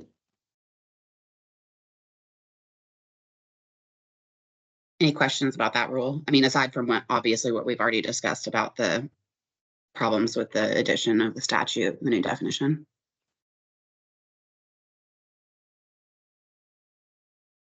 This is Jesse. I think I understand it, and I'm not trying to beat a dead horse. It does, just in some of the text that was crossed out and deleted, it's mentioned 500 feet. In some of the ad text, it seems only mentioned 1,000 feet. And again, this is where, not being a lawyer brain, I just want to double check, is this removing an existing protection? Or is it just covered, or just sort of rearranging it and doing it, or is it just also reflecting just what's in statute? Yes, kind of both of those things. It's the statute that is referenced there in the new language or building described in 475C 97 2D, if the criteria in 475C 101 are met. And then the language that's struck out there are the criteria in 475C 101. So if there were any changes to the statute on what those criteria are, the rule is still referencing the correct statute. It's just removing some duplicative language, but not removing any existing protection. Okay.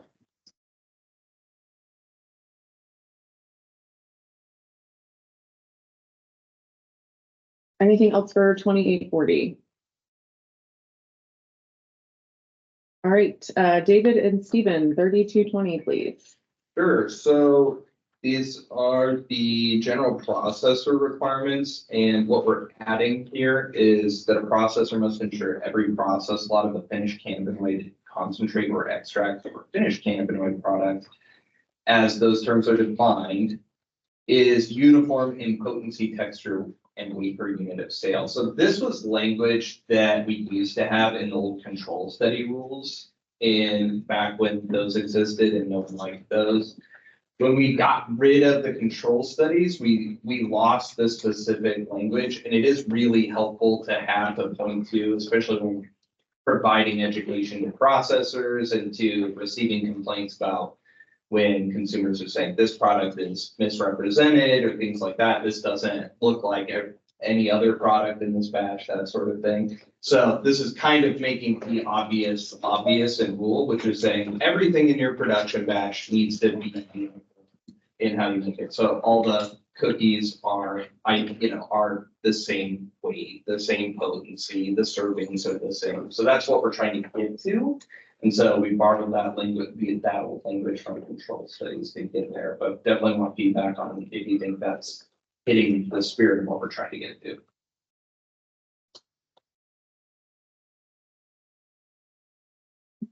But I definitely don't expect this to be some radical change in how anyone is operating. It's just trying to make. I think that, this is Marissa, I think that that it's not anything radical and for anybody operating is kind of what, like, got all of us of like, what is this about? Like, because we already have,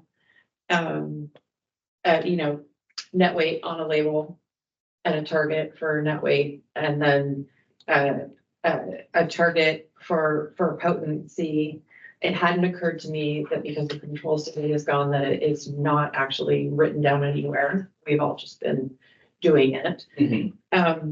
Texture is a little bit ambiguous.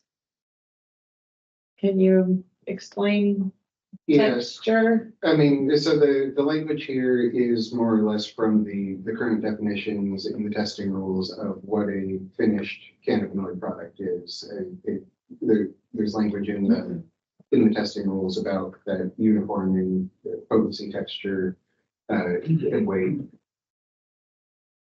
I think that's a good question, what exactly texture is. I mean, uniform in texture, if you have a chocolate chip cookie, obviously that is not uniform in texture, and that you haven't blended that into a chocolate chip cookie slush and baked it so the chocolate is evenly distributed. You want the chocolate chips, but I think in that context, uniform in texture would mean that each cookie is the same sort of general composition, that in that it's cookie and chocolate chips mixed in.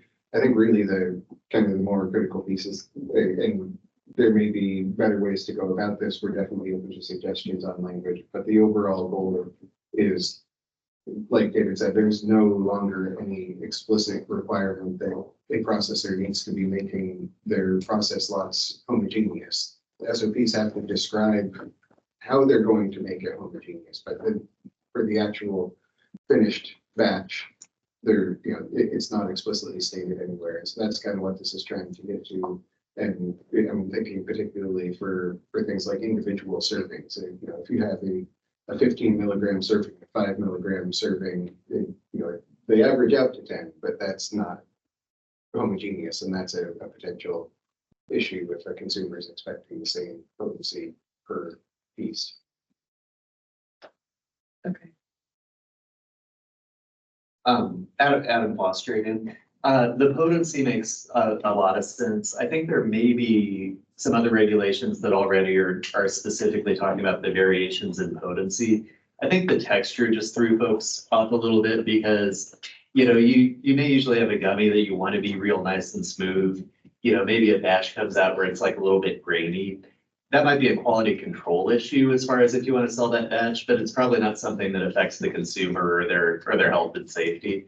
Whereas potency and having that be predictable, clearly does. So I guess maybe, I think just the texture, there was some ambiguity and we maybe ask either, does it need to be in there given the other requirements that are in there?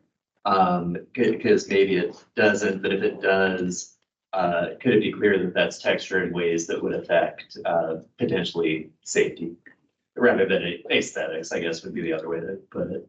Sure, and definitely, to use a different product category, because I think edible is where it is absolutely at its most vague, like peanuts versus like hazelnut is at a different texture sort of thing. But like, if I think about like in an extract and I'm talking about like sauce and diamonds, those are different textures. And so if I sell someone a thing of diamonds and it's like clearly sauce, like that's a thing where we too get complaints about that sort of thing. And it is nice having language being like, this is a known, like that would be a different texture, and a consumer would feel like they got misled about what product they were buying.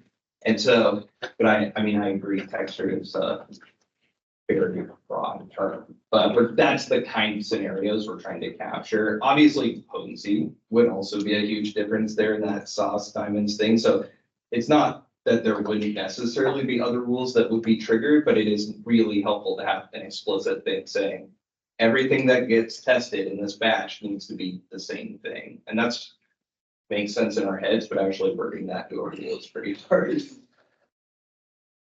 Oh, I was Margaret. For the record, the requirement in this rule is already in the testing rules. So it's found under batch testing, which is 333-007-0350. So potency, texture, weight per unit is already required in the testing rules under that. And then under the same Division 7 rules, we have a definition for texture. They'll define that. So if OLCC goes forward with that rule, I recommend using the same definition we have for texture, or just referring to our batch rule for the same purpose of what this rule is trying to accomplish. Yeah, and that's what we do look to when we're looking at that. So it's just helpful having that in the processor requirements and being clear when you're manufacturing something that it. This is Jesse, and I think there's a couple things. Texture, as in what referenced, is means the feel, appearance, or consistency of marijuana item or industrial hemp derived vapor item. It's pretty broad and subjective, especially in like feel, appearance, or consistency.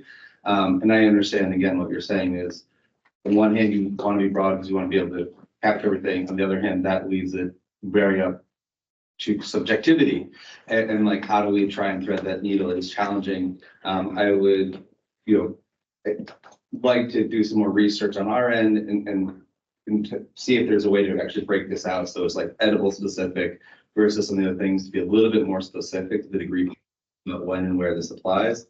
And then I think just also I have two questions on one is like, could you just talk a little bit more about some consumer complaints you're trying to be able to address? Just a little more context for us, and then help us understand how this would work in an enforcement situation. Like, if someone deemed, if you guys got one of those complaints, what is the enforcement process for that? Or, help people understand the limitations of this and what it means for their business if this went into effect. So, and anybody else jump in if you want to. I don't foresee this changing how we currently enforce any rule. Sometimes when you get a complaint in a non-specific scenario, you get a complaint, and sometimes to explain to a company what the issue is, you need to end up drawing a line between 4 or 5 different rules to go, here's where this is coming out of. You look here, you look here, look here. It's much easier for a licensee. It's much easier for us if I can just go to one rule and go, everything in this batch needs to be uniform. So that's why you can't have a cookie or one of, a couple of the cookies in your batch be half the size of everything else in your pack, something like that. And so that's where these complaints can be extremely broad. And so it is hard to write a really narrow rule to talk about the shriveled up cookie where we're concerned about, is this quality control or is it half the potency of the other one sort of thing versus these, this complaint can look a ton of different ways and where it crosses the line between standard quality control where look, did a mold get a little wonky here? That's not really an OLCC problem. You should be talking to the company if they want to issue a refund or whatever, blah, blah, blah. Versus this crosses a line into a consumer protection issue. I think there's a million different ways to wobble on that line of now, because this is an intoxicating product or can be, that QC issue could have caused now a consumer protection issue. And we do have really broad language like misrepresentation and stuff like that we can point to, but it is really helpful to have more narrow, clear language. Like everything in the batch should be uniform, and like this is what we're meaning. Great, Justice. Could you give us how many, just more information on the complaint, like how many you think you get a year, average, whatever, just generalization, and like an example or two of what you guys are experiencing. What are you trying to like? Yeah, just kind of. I'm hadn't been in the public safety division until a recent realignment. And so I'm not responsible for, I don't think we specifically track like complaints that are more QA than like, so I don't think we track or filter in that way. So I don't think we have that number to provide right now. But I know from my experience as a marijuana inspector in the past, I got those assigned to me on a non-zero basis. But could you just give us an example of one that sticks out to you? Like literally, I've gotten calls and complaints about like my cookie is 6.2 grams and the package says it's 8 grams per serving. And so these are the kind of things where, we have to follow up on that and look at it. That's just the weight piece of it. That can look at different ways, but that's an example of when does that cross a line of a minuscule amount, or is that, oh wow, like that's actually part of the infused part, and so now it's like it's lost a quarter of its potency. So like those are the things where it is helpful when maybe you don't come to a conclusion in the case, but you can provide education to a licensee, being like, hey, just a reminder, everything in the batch needs to be uniform. Or I mean, the diamonds and sauce example that Dave gave earlier is another perfect example of, we've had that complaint. A batch gets tested, it's primarily the diamonds that get tested, and then it gets split out and the sauce gets sold separately when the potency results from the diamonds. And now we have taken, recall action on those scenarios or relabeled, we've gone and worked with the companies to address that, but it is good to make clear the requirement of, hey, it's not just implicit with testing rules or things like that, it's explicit in our rules. Jessica Clemens here. This may be a little far-fetched, but working with consumer complaints like we're talking about, we're talking about like homogenized releasing, say, cartridges, and there's potentially a mishandling or a heat wave or something like that that happens, the way the cartridge in the car could change form, right? I guess we're talking about like at what point would that be a concern for enforcement if they have several complaints about, let's say, a cart crashing out THC and becoming inconsistent post-purchase? I don't know if we've ever gotten that, or at least I'm not aware of a concern about that. Could I imagine we get one for? I think internally it'd be like between the company and the customer would reach out, right? But I guess that's the thing is like these could be volatile substances that could change form post-purchase, which isn't ideal for any manufacturer. I guess like not the goal, but. And in that scenario, it would have occurred post-manufacturing, so the processor had followed the steps, and then there was some sort of introduction of some issue that may have occurred it, exposure to some sort of contaminant or, adverse, environmental things that impacted the package, just like flour could get moldy or cookies could get moldy or whatever. So it's that sort of scenario where that's post-processing, so I don't play there. I might have said this is Amy. Well, I was in a bathroom, but it kind of sucks that that's a new violation. So I mean, it looks like it's a category 3 violation, someone correct me if I'm wrong. So again, like, I don't think we should be creating new business structure rules. I don't think we should be creating new regulations that aren't answering your question. I definitely don't think we should be creating new violations. I know it's only a category 3, but I think like kind of categorically adding new violations seems totally unnecessary at this point. So especially one like this, and I think Jessica's point was well made and should be well taken. But, these things do change size, they do change texture, they can be altered by environmental circumstances. So I think if there's a way to extract this, no pun intended, from a violation, that would be very helpful. I do think that, if we were to not have this and we're looking at just a testing rule violation, then it's a category 1. And so this is a less severe route. So are you going to remove it as a category 1 violation?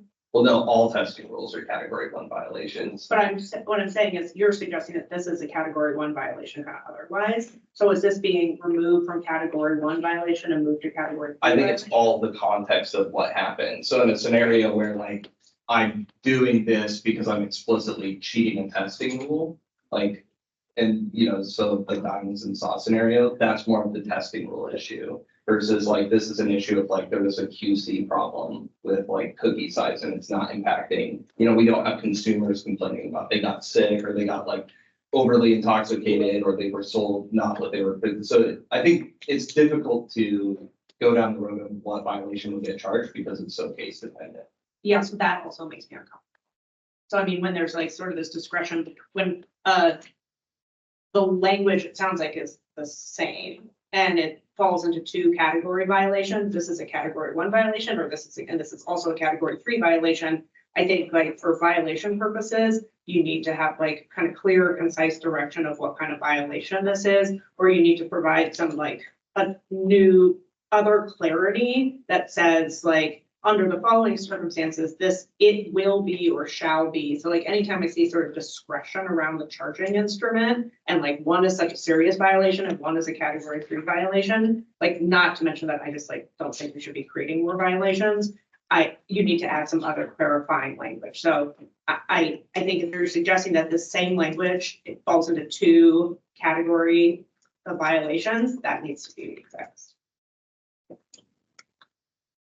All right, we're going to move on to the next section. Amanda, 3305. Yep, the next section is just allowing processors to process more for medical patients. We've received some feedback from the Oregon Cannabis Commission that people weren't processing for patients because of the allowances that we put on the amount that they could process. So this just allows them to process more. Any questions on that? This is Marissa. I'd like to make a comment that just because the rule is open, and it's not entirely specific to processing for cardholders, but because we're talking about ounces, extracts, concentrates, solid and liquid form, I just want to go on the record that there are many of us in the industry who are confused by us measuring cannabinoid products in solid form by ounces rather than by potency. This is especially challenging at the retail level. And then cannabinoid products in liquid form being limited to 72 ounces is a 6-pack of cans. We represent magic number, and I can sell to a retailer who can only sell a 6-pack of cans to a consumer, but that 6-pack of cans may be 10 milligram cans, or they may be 100 milligram cans, and there is a lack of parity. So, and I'm bringing it up because this is the only place that it remotely applies. Steve Crowley, the main issue there is the personal possession limits in the statute. So we really don't have a lot of flexibility around those things for our rulemaking purposes, unless there was some change in statute. That's absolutely something that we have discussed before. I think we've been discussing since 2016. I think I brought it up in every rack just to keep it at the top of people's minds. Thank you. Anything else? Yes, Jason. Thanks for doing a positive move for medical patients. That's I go on the record for saying that. Anytime you guys do a good job, I like that. Thanks. All right, next section, 5765, David, Cannabis Reference Labs. Sure, so this rule change is just to clarify in the D section that the commission may request the reanalysis by the reference lab. So if we have the reference lab do a shelf audit, test, find a contaminant, we can request a reanalysis of that before we start proceeding with a recall, but it would be on our timeline. So just making it clear. Definitely. I had 2 questions from folks when I was talking about this. One is, and I just would like to hear it from you guys, is your reference lab or lab approved and accredited? And 2, are you guys willing to publicly publish your standards and operations for that lab so that everybody can understand the process under which something is tested? Sure, so for the OR lab piece, so this David Stanford with the OLCC, forget the statement name. It can't be OR lab approved. So because there's a conflict of interest, right? Like they're both state agencies. And in fact, the person who runs laboratory services for ODA sits on the board that oversees OR lab. So they're just like couldn't be. And then there's like an additional issue with the TNI accreditation. There aren't outside bodies that accredit cannabis besides OR lab. And so OR lab, there aren't other TNI accreditors that do TNI accreditation. There's ISO accreditation. There's other international accreditation bodies that are available, but it couldn't be our lab for a couple of reasons. Now they certainly are looking at the TNI standard as they develop and looking at the differences between that and ISO and trying to adopt those into their SOPs. But it wouldn't have that specific stamp of TNI accreditation on it. To answer your other question about publishing SOPs as they're created, I don't think there's any issue with that. We're still in the process of developing policies, procedures, and SOPs for the reference lab. We bought the equipment. They are sitting on pallets. I literally saw them yesterday. We are excited to start unpacking them, but currently we're still using equipment that are for other program areas that would like their equipment back and to keep testing on it. So we are in the process of hiring staff and getting those things plugged in. I'll just say, from my conversations in general in relation to the overall audit program, while I've communicated many concerns before, one of the constant things that people say to me is something to the effect, just tell me where to go.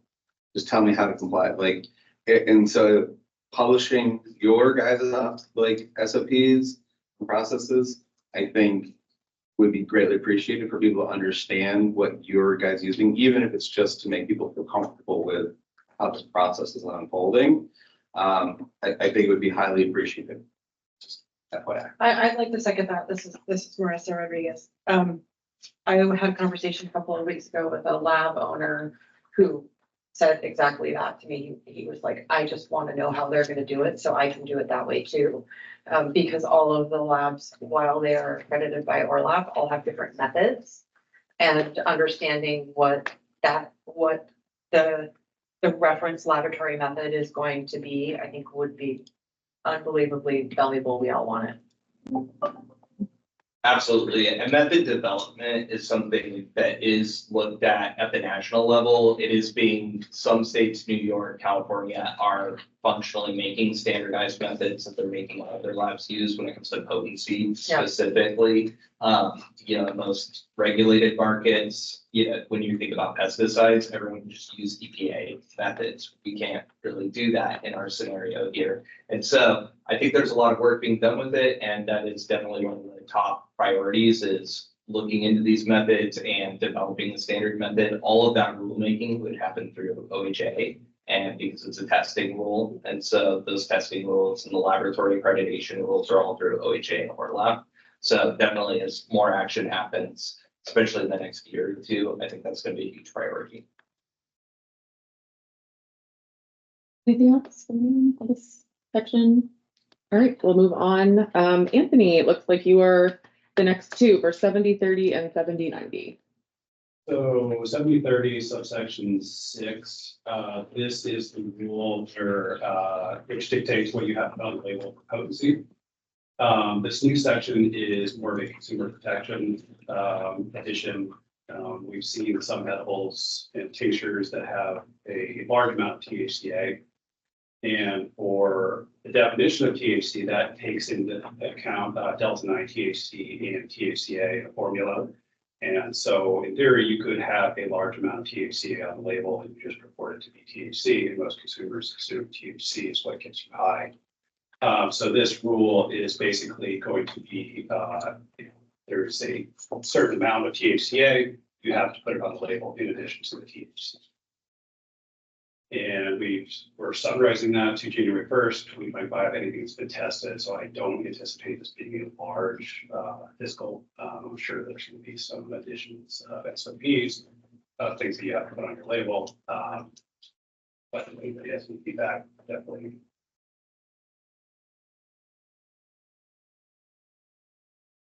Yes. So I'm just like, this was everybody's kind of like, why are they doing this, right? When we were talking, like, and it seems counterintuitive. But I just want to repeat back to what I understood or heard from you and see if I got it raised. Basically, what you're trying to address is when someone buys something that thinks they're going to get this high, but they're only getting this high, and it's because most of what's being calculated total THC is the THCA and not the delta 9, and specifically the edibles. Correct. And so you're helping people understand how they can get this high, or why they're not getting that high. Correct. Yeah, it's just consumer transparency, public safety. Okay, thank you for clarifying. I would say I am highly concerned just about amount of information on labels already. Understanding that's your reasoning, it does help clarify, because I was like, my understanding what this would do is sort of like, why are we tracking something that's not really psychoactive? Why are we trying to pull that up? I now understand more clearly. Same time, I do also think we should be very conscientious of how much information is on labels, because sometimes more is not better, and it confuses what people should actually be paying attention to, and what are the key things. And so, just as a broader piece of, could we actually be putting less on labels and more of like the actual key pieces of things they really need to understand? I think is always a productive conversation in there. And, I'm going to reserve any other thoughts I have on this for my written comments after I do some more research, understanding now what you guys are accomplished. But in general, just also please remember, like, more isn't better always. Okay, Erin. I think for, in a retail perspective, I think it's really important for the consumer to understand what portion of the THC percentage is THC or Delta-9. Consumers have the right to go out and buy Delta-9 and hemp right off the internet. It kind of puts a disadvantage to the products that we sell in our store, because they can just walk in the gas station and buy that stuff. So it's kind of transparency to the customer and the bartender too. And so it's from a retail perspective, I think that that's a really positive thing. I do agree that sometimes we have too much on the label, especially for the small products and stuff, but I think that's actually really important for the consumer. Yeah, and I will say that, we did include edibles in here, but I'm also going to expand this to tinctures, basically anything you're ingesting. Those labels are fairly voluminous already. And I do see, in my experience, I see people listing when people look cannabinoids and terpenes that are not required. So I get what you're saying to a certain extent. But yeah, any comments that you all have, be very much appreciated. The next two, these are for the universal symbol and the hemp symbol. This is basically codifying what I've done for the past 6 years. Every now and then I have somebody that wants to change the universal symbol, the red to hot pink, and put glitter on it. And I can explain, no, you can't do that. And then this just makes things clear. The only thing you can do is expand the size. You can't shrink it, but you can expand it. Yes. So just as a point, to that point is saying, should it say other than increasing the size, just in the actual thing, since this one, just for clarity purposes? Yeah, that's a good point.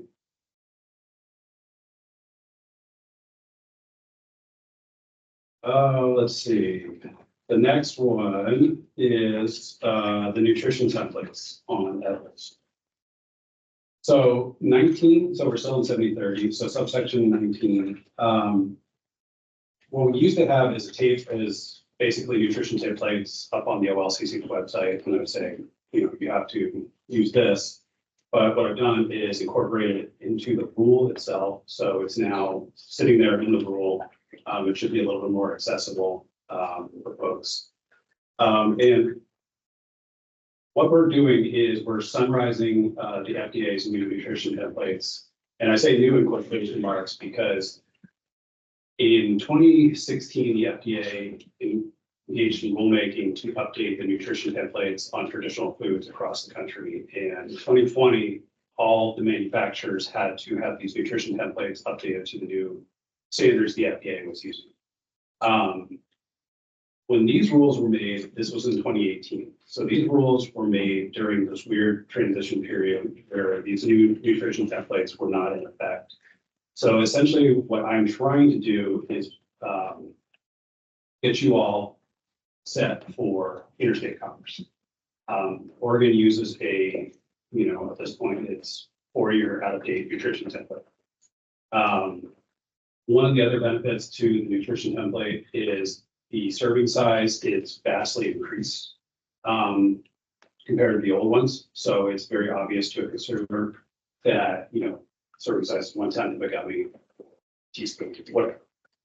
So that it's gonna have two effects. So one is gonna help people understand what they need to consume, and two, it's gonna set you all up for your state commerce. I do know that 2026 is somewhat soon. So what I've done is I've allowed folks to start using this as soon as the rules are enacted, assuming the timeline is consistent with it being enacted in January 1, 2026, 2025, folks can start updating their labels with this new nutrition template before. And what I've done is I've basically modified the edible labeling rule just to require this as well. So skip over that and folks have comments, thoughts. I do. This is Veronica Rodriguez. I actually totally understand this. It makes sense. I come from commercial bakery. We never would have been allowed to sell anything to a grocery store without this. In the old days, you used to have to send off your product to a lab and it took them 12 weeks to get you your nutritional information. And now there's a calculator online you can pay like $200 for. What it doesn't have is a way to enter the actual cannabis ingredient yet. But when we do have interstate commerce, I suspect that we will be allowed to do that. So my primary concern with this is the date, right? And if we could just have it align with some sort of federal trigger or commerce trigger, because we may not be able to actually do this on January 1st, 2026. I haven't tried it because I don't want to spend the $500 to set up the account and figure out that I can't do it. So maybe we could just do a little research before we decide when the trigger is. That was sort of my question. This does seem reasonable, especially for where things are going. This is making sure the timing is right and or that like we could actually do it with products that contain cannabis, right? So like if we can't do it with a product that contains cannabis, like because there's no lab or whatever else we need to do, that we could send a non-infused product for testing and that would meet the criteria accepted for the cannabis, right? So just making sure that our folks can actually do this. I don't even know if there's a lab in Oregon. If you said there's an online calculator now, I'm not sure if if that's going to be perfect or what, like, I don't know enough, but I just was concerned that it's not that people wouldn't be willing to do this, it's that they literally couldn't for whatever reason relating to federal law. So making sure that and or that the trigger is federal law that enables it to happen. Yeah, understood, absolutely. And so if Marissa and Jesse, if you guys could get together with some of your members that are more well versed in this and give you some information, definitely appreciate it. And just asked a question, Lee Stewart, just is there a way to incorporate onto the labeling, like the active ingredient of THC and how much per dose? Oh, yeah, right now it's been required. Okay. Right. Yes. I've seen that. It's just in these templates you gave, seems to be separate, like just the cooking part, not the. Yeah, those templates were just information. There's examples. So it will be incorporated in the same grid. Yep, yeah, it's required right now. You get a dispensary, let's cannabis extract, monthly. And thanks for thinking through the implementation steps and trying to provide some flexibility to industry about how to achieve that implementation. I really appreciate that. Yeah, and I know it causes issues, so that's why I'm looking flexible. Let's see, so we can skip over 7090, which is the edible one. Basically just everything we just talked about, puts it into the edible labeling rules. And so the last one here is 7160, subsection 6. So I am calling this the 3 strikes you're out rule. Essentially, by policy, I have not denied a label application since I have been doing this job. And that policy I would like to change next year because basically what this rule does is if I review a label 2 times and I say fix XYZ, and on the 3rd time you do not fix XYZ or even X, I would like to just deny that application and the commission will, basically forfeit your $100 and you'll have to reapply again if you want to get that label approved. It does take a lot of my staff time and a lot of my patience to make instructions and people just don't listen to them. So yeah, any comments? We sort of figured that was like. I try to be nice as I can, but sometimes I need a hook. And of course, I wouldn't do this, you know, for some reason, let's say I missed something on one of the reviews, you know, that wouldn't become like a business. You know, it'd be on the license, making those questions. Or something changes in the interim. Yes, yeah. Not sure. Wendy is still on, but she would have some thoughts on this. Go ahead, Wendy. Thank you. Hi. Excuse me. I do want to just confirm that should something change with the label design, anything like that, that would restart the count of 3, correct? You know, I'd have to think through that, Wendy. That's something I hadn't thought through. Okay, just to confirm, I mean, as this person that kind of operates as the liaison between the licensee, the designer, and you sometimes, you know, I'll get one thing, I'll make my suggestions, I'll get that over to you, and then I'll get tapped on the other side. Oh, hey, wait, we changed this. Oh, hey, wait, we want to add this too. And so I just want to make sure that this doesn't, you know, put folks in a position to where they're repaying this $100, you know, more than necessary if it's something that could have been avoided or couldn't have been avoided just based on design needs. You know, people work really hard and they feel very strongly about their package design, and that, you know, does contribute to market presence, to purchasing decisions, all of these things, you know, that are part of marketing psychology. And I just don't want this to feel to the industry like a money grab. No, I will say the intent is what I stated before. It's when folks just are not listening to, and, you know, taking the steps. So that's the intent. And I don't think that really captures what you're talking about, you know. And I can understand that, again, as somebody who offers a lot of suggestions before it even lands with you. It's like, you know, pay attention and don't bog down the process. Don't increase the approval times for everybody else in the queue just simply by not paying attention to what you're doing. I totally get that. Some other solutions that, you know, could lend to your workload and turnaround time could be, you know, additional people in the department that are able to make approvals. You know, maybe giving Cindy more power than what I understand to be just inbox triage. You know, maybe she can do preliminary screenings. I don't know. They're just, you know, think this through in terms of how this is going to translate and affect the industry. What are the real goals here? And just make sure that this feels fair for both sides. Yeah, and I will say, you know, I don't have any statistics on it. It's few and far between where I get to this point, where I would in theory get to this point. It's just special cases. Okay.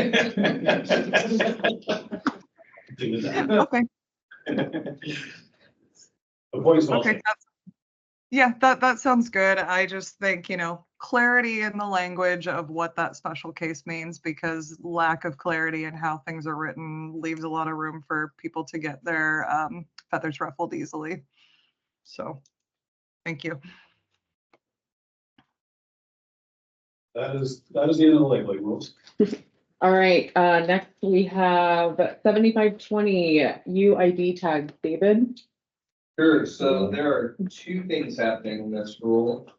The first one is we're breaking apart the UID tag because we need to reflect what the rule is for grow sites in the actual medical marijuana rule, which is 24 inches, not 36. And so we're just breaking apart, making sure it's clear that grow sites, the rule is 24 inches for, and then specifically grow sites that we oversee. So we're giving the same direction that OHA is given. And so That's how we broke it apart. So 2 is grow sites, 3 is our licensees for the normal 36 inches. And then the second piece that we're dealing with here is the you can't combine marijuana items with basically like think of like non-infused items. So a example would be this would prohibit someone from making gummies that have THC and gummies that don't have THC and putting them into the same bag because of consumer protection issues. We think like there would be, and we've had products like this, people have, I don't think they've ever made it to market, but they have wanted to do that where they wanted to have these combined where you've got 2 different things. One will get you intoxicated and one that won't, and they may look similar or identical. And having that in 1 unit of sale, we have like public health and safety concerns. So, but we don't have a specific rule that actually explicitly states this. Now, could we get there through other stuff? Maybe, but it seems best to make a very explicit rule. Don't have non-infused and infused in the exact same unit of sale. Now, if a retailer wants to sell these as 2 separate items, that this wouldn't step in. It's in one item, you can't be mixing a cannabis item with a non-cannabis item. That's what we're trying to get to.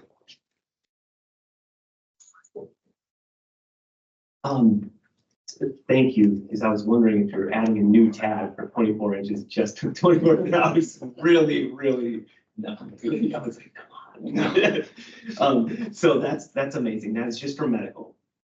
Just since it's here and underlined, I would like to say with the addition of common ownership transfers, if there's any way to get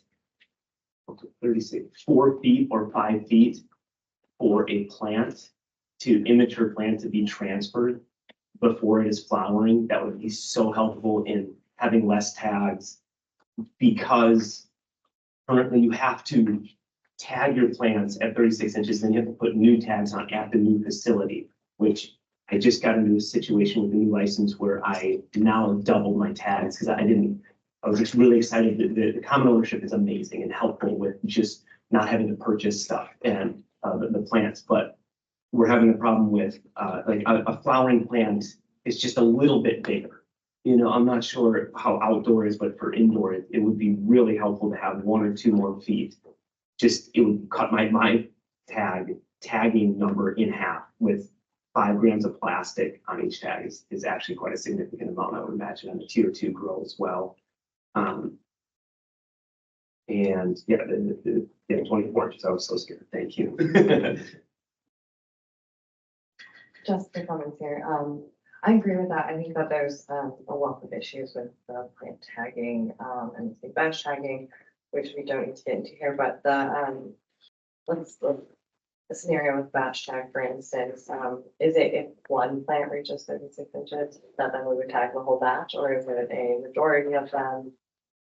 I think maybe even having it at flowering, prior to flowering, would be really helpful because plants are really dynamic. I tag over tens of thousands of plants every year. I have 170 genetics in my library, and they're all very different. And so there's a bunch of issues with the batch tagging that we found. Actually counter to, we worked really hard on it, but it was actually less helpful than the intended, but this plant height thing kind of makes it really difficult to manage. Hopeful feedback, but there's another parameter. It's just, yeah, I mean, I think if you were able to change it from a height to have majority flowering, that would be really great, or just increase height as much as possible, that'd be great. I think the other thing, this is not something that's missing, could be is also, I don't think, especially for batch tagging, there's any benefit to attaching the tag to a plant. Someone could have it like at a post at the beginning of their thing, right? It could actually be at eye level for the inspector, save them time, make it easier. Now they're not digging around on the ground. They don't have to go down everything. They could literally walk down a row and just go tag at eye level. Like, I get that there could be a thing, oh, is this one, right? All of that can be adjusted, but like, there's not a benefit to forcing it be attached to the plant. So adding that flexibility in would improve batch tagging, I believe. And from everybody I talked to, it was universally supported. I don't see there being much of a benefit of forcing it to be attached to the plant in general, but especially for batch tagging. And then I would say everybody was very confused by 7 with the language of what non-cannabis consumable product was. So a lot of clarity there, like we were asking, well, chocolate, right? Is a consumable product. In what form is it a non-consumable, is it a non-consumable product like that you can't combine? So can you not combine chocolate in your processing? So hearing what you're saying, I get exactly what you're trying to accomplish. That's very reasonable. I just want to say like this language confused everybody that read it and wasn't sure what you were trying to do or not. And so there probably needs to be some editing for clarity and more specific of what a non-cannabis consumable product is and isn't. Because like we were talking about, is flour, is chocolate, is all these things that you can buy in the grocery store, like what are you trying to get to, right? And so it was just lack of clarity there. But again, at the moment, I can't think of why people would be opposed with someone putting non-infused gummies and infused gummies in the same package. That doesn't see a thing. And so I get where you're trying to go. And that seems fine. Just I think there needs to be some language work for ease of reading and interpretation and lack of fear, like causing fear amongst people. I think we were also a bit confused on what you're trying to accomplish with the language on tagging. And I'd say in general, this goes to anything we can do to make sure this language is clean and simple when it comes to tagging and plans and things. It's helpful. So appreciating you consider around that, and strongly recommend adding in language that would enable that would get rid of the requirement for forcing the tag to be attached directly to the plant. I just would like to go on the record. Jason might like to go on record and say I agree with both of the previous speakers. That's really good ideas. And I just wanted to this brought up I remember a rap that I was listening to years ago when we were talking about batch tagging. And I think that the tags are kind of like an artifact of the initial move into recreational. And I remember the troopers that were in this, and Mike Gatlin was talking about creating the batch tagging to lessen the waste and ease for farmers. And I remember the police or the troopers saying that they have actually had no problems. And I don't think there's a lot of safety issue with plants. I don't know specifically, you guys probably have more info on that, but if it really is not a safety issue, please, anything to help the farmers get more done quickly.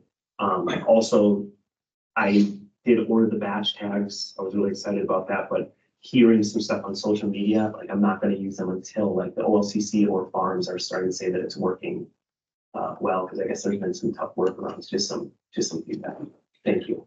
I would say one of the big concerns I've heard is people thinking they have to harvest an entire batch as soon as they harvest one plant. And so then they have to retag the other, let's say 99 plants. I understand you guys are aware of that issue, but if there was an opportunity to introduce into rule clarity, and I know some people have gotten guidance via text message, which doesn't give them a lot of confidence that they can rely on that as a potential, like as a legal protection, that they got a text message from one of their investigators that sort of seems to indicate we're not going to really publish that. So I think this would be a great opportunity to introduce some of those fixes you guys might be considering or looking at or putting out guidance on into rules being really clear, and making sure there is flexibility. And one of our farm members said something really great to me, which is cannabis is an agricultural product. It doesn't necessarily fit strict rules about how and when things go. And the more the rules can reflect that agricultural diversity aspect of it, the more functional and beneficial batch tagging and other changes are made. And I think just in general, there's a broad desire to question and see, I'd say question the need for and see if there is a way to greatly reduce even further the need for tagging when plants are planted pre-harvest.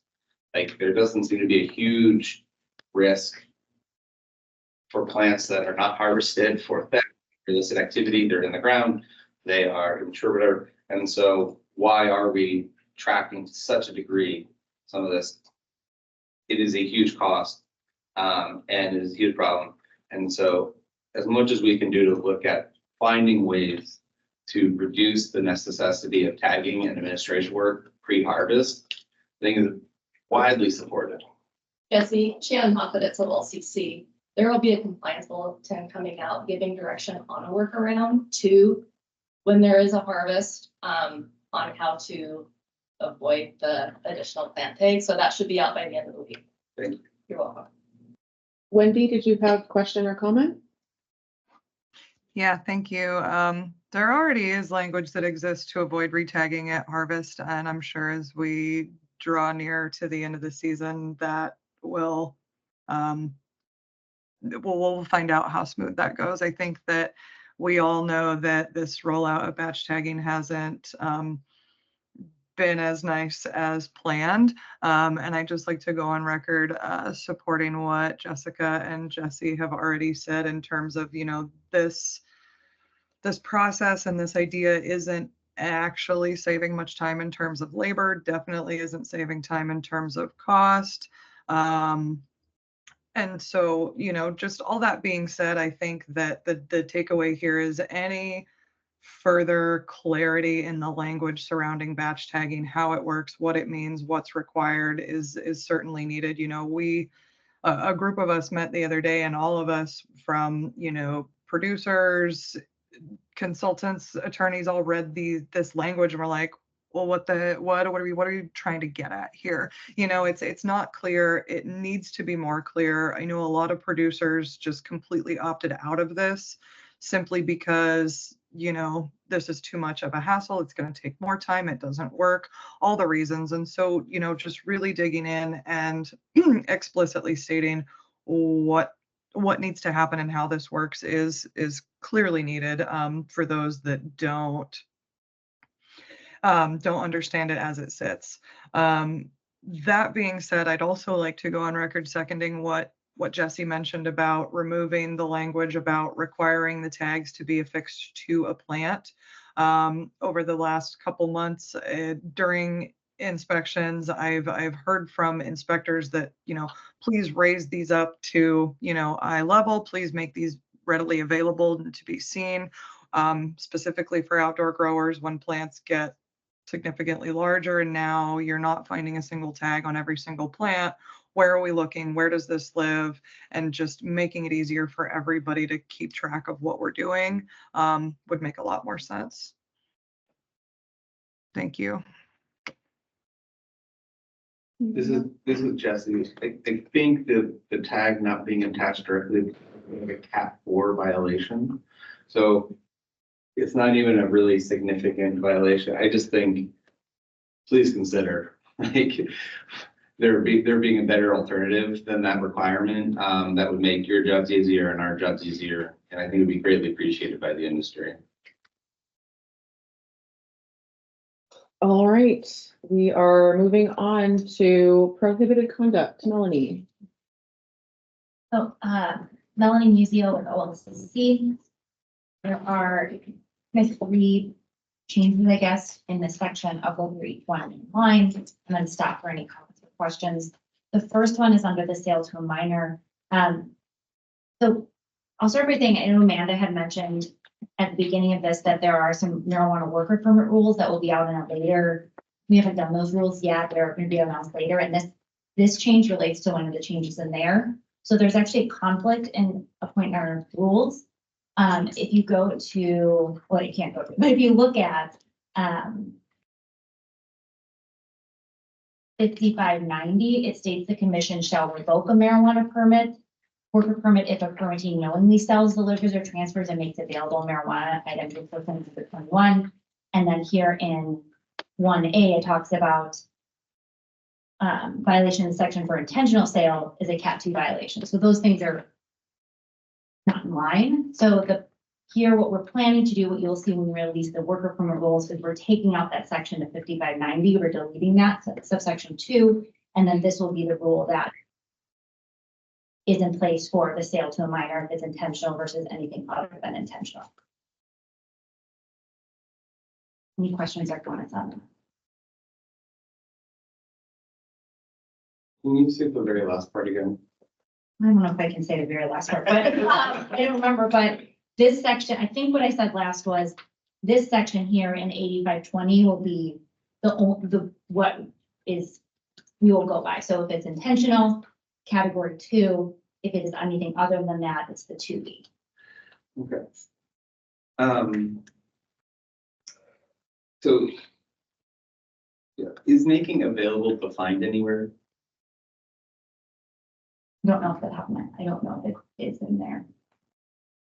I would just say, I know that's probably been in here for a while. Yeah. It is very broad, and undefined. And so like, it's really clear what a sale, delivery, transfer situation is, what making available is, being very broad, and not trying to facilitate people being nefarious or in any way, but also, not punishing, because this also applies to licensed representative. It's like in the course of business, right? Like things like that where we can be a little bit more limited. And what I'm concerned about is not that you wouldn't necessarily go after a handler, right? For perhaps in their off time, giving their personal product to somebody under 21, but that shouldn't come back on the licensee if someone did that in their off time, right? Or situations like that. I'm not sure if that would apply here or not, but the making available seems very broad, and without having other criteria or mitigation, like in the course of business or reasonably within the course of, under the banner of that, so that the personal conduct of a handler is not always questionable as being in representation of the licensee, to ensure that the licensee only is held responsible for actions they control, which is generally their work environment. To the greatest degree possible, I think that would be helpful if what I'm saying is reasonable. I was kind of connect with him, so I just hope that this unintentional and intentional is applied to each different, one of my employees who intentionally sells to a minor in my facility is an unintentional behalf on me and an intentional action on them. I think there should be some very severe, including just taking the whole license away from them ever selling again. Just like I intentionally sold to minors. I really hope that, an employee who is intentionally selling to a minor while at work is really, I don't know any owners that would agree to that unless you can find one that's really bad and is allowing that. But most of us don't invest this much money but we have to hire random people off the street. So I just hope just the unintentional and the intentional both to worker permit and the licenses for the category violations.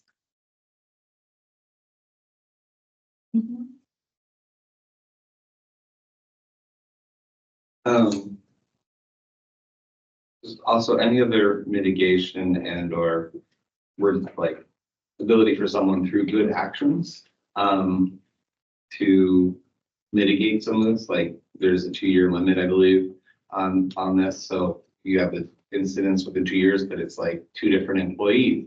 Maybe the first one was fired. Maybe they instituted retraining.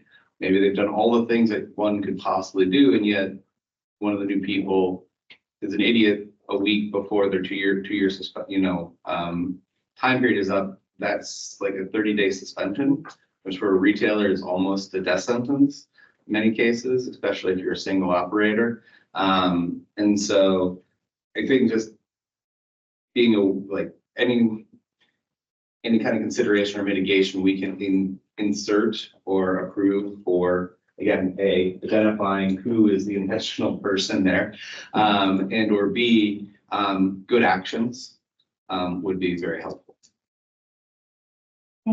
I just want to say, and I've said this, I think, to a number of people in this room, I do think that there should be some proportionality for larger operators who have, under one entity, who have a number of these violations or who have kind of proportionally fewer violations as compared to someone who has one dispensary. So I do think at some point, I'd love to take a look at it. I know it's not time just for that, but I'll reiterate my previous comments. And I'll say again, the purpose of going in, and what I said at the beginning was there was a Understood. conflict. Yeah, I have no complaint about you Yeah. making this make sense internally, consistent. I just wanted to say. Sometime in the future, maybe that could be something. Anything else on this? We'll move on then to subsection 6. I'll just point out, I think there may have been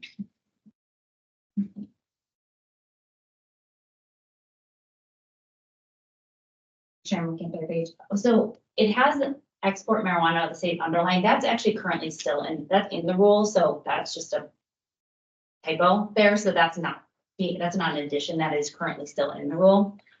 Here, what we're trying, the purpose of this is to obviously get a situation where we say diversion and inversion is happening, where it's not being done outside of the state, but it's happening inside the state. So that is what the addition of C and D is trying to look at and penalize there.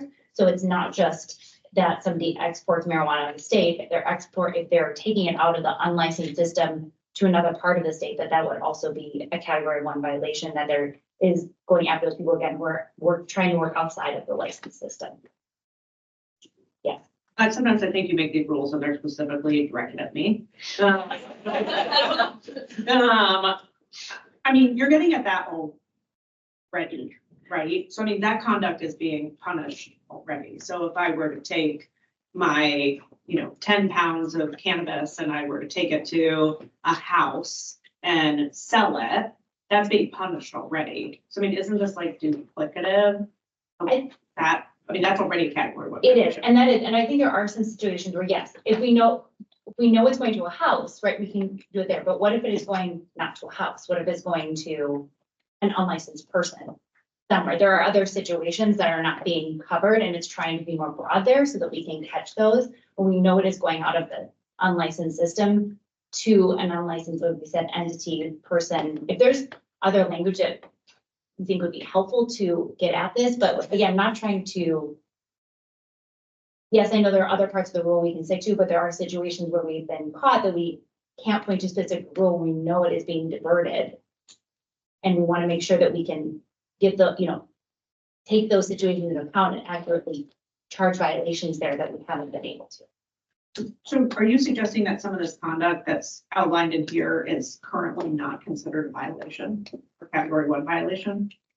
I'm just trying to make sure we're being as broad as possible and trying to encapsulate this very serious issue of diversion and inversion, is that if we make it really specific and say, like you're saying, the house situation, well, what if it doesn't go to a house? Right. That was just as an example. I mean, what I'm trying to say is that it doesn't have to be an import, currently does not have to be either import or exportation to be considered a category 1 violation. Right. So, I mean, I've had those many times where either you don't know where it's going or you know that it's leaving licensed premises, and that's a category 1 violation just kind of on its own. It's not going through metric. I mean, there are a number of ways that conduct is currently punished as a category 1 violation without kind of the specific language, unless you are suggesting that this particular conduct does not currently rise the level of violation, which I would love to know. I think there are some I think there are some situations that we're not currently capturing the rule. That this is why it's trying to be a little broader, be able to capture those situations. These specific situations. Yeah. This is Jesse. Can you give us some examples where you guys, like some instances where you guys felt like you needed this and you didn't have it? Like what happened? Not at this point. Let me rephrase it then. I think this language again is, kind of to Amy's point, I think it feels like this language is all covered already. And so if it is unnecessary, please don't put it in there. But it also was a bit confusing to people about how or what, like, exactly is it that would trigger something being stored at an unlicensed location or entity, or sometimes it's totally obvious, right? Like if you're selling it to somebody, obviously there's a transfer that took place in the sale, but like, if an employee does something stupid and like spends 2 days someplace or just whatever, was that, if it got back into metric, right? Was it stored was it stored someplace that was unauthorized while they were fighting with that employee? Like, what is the definition of each one of these things? What is the trigger?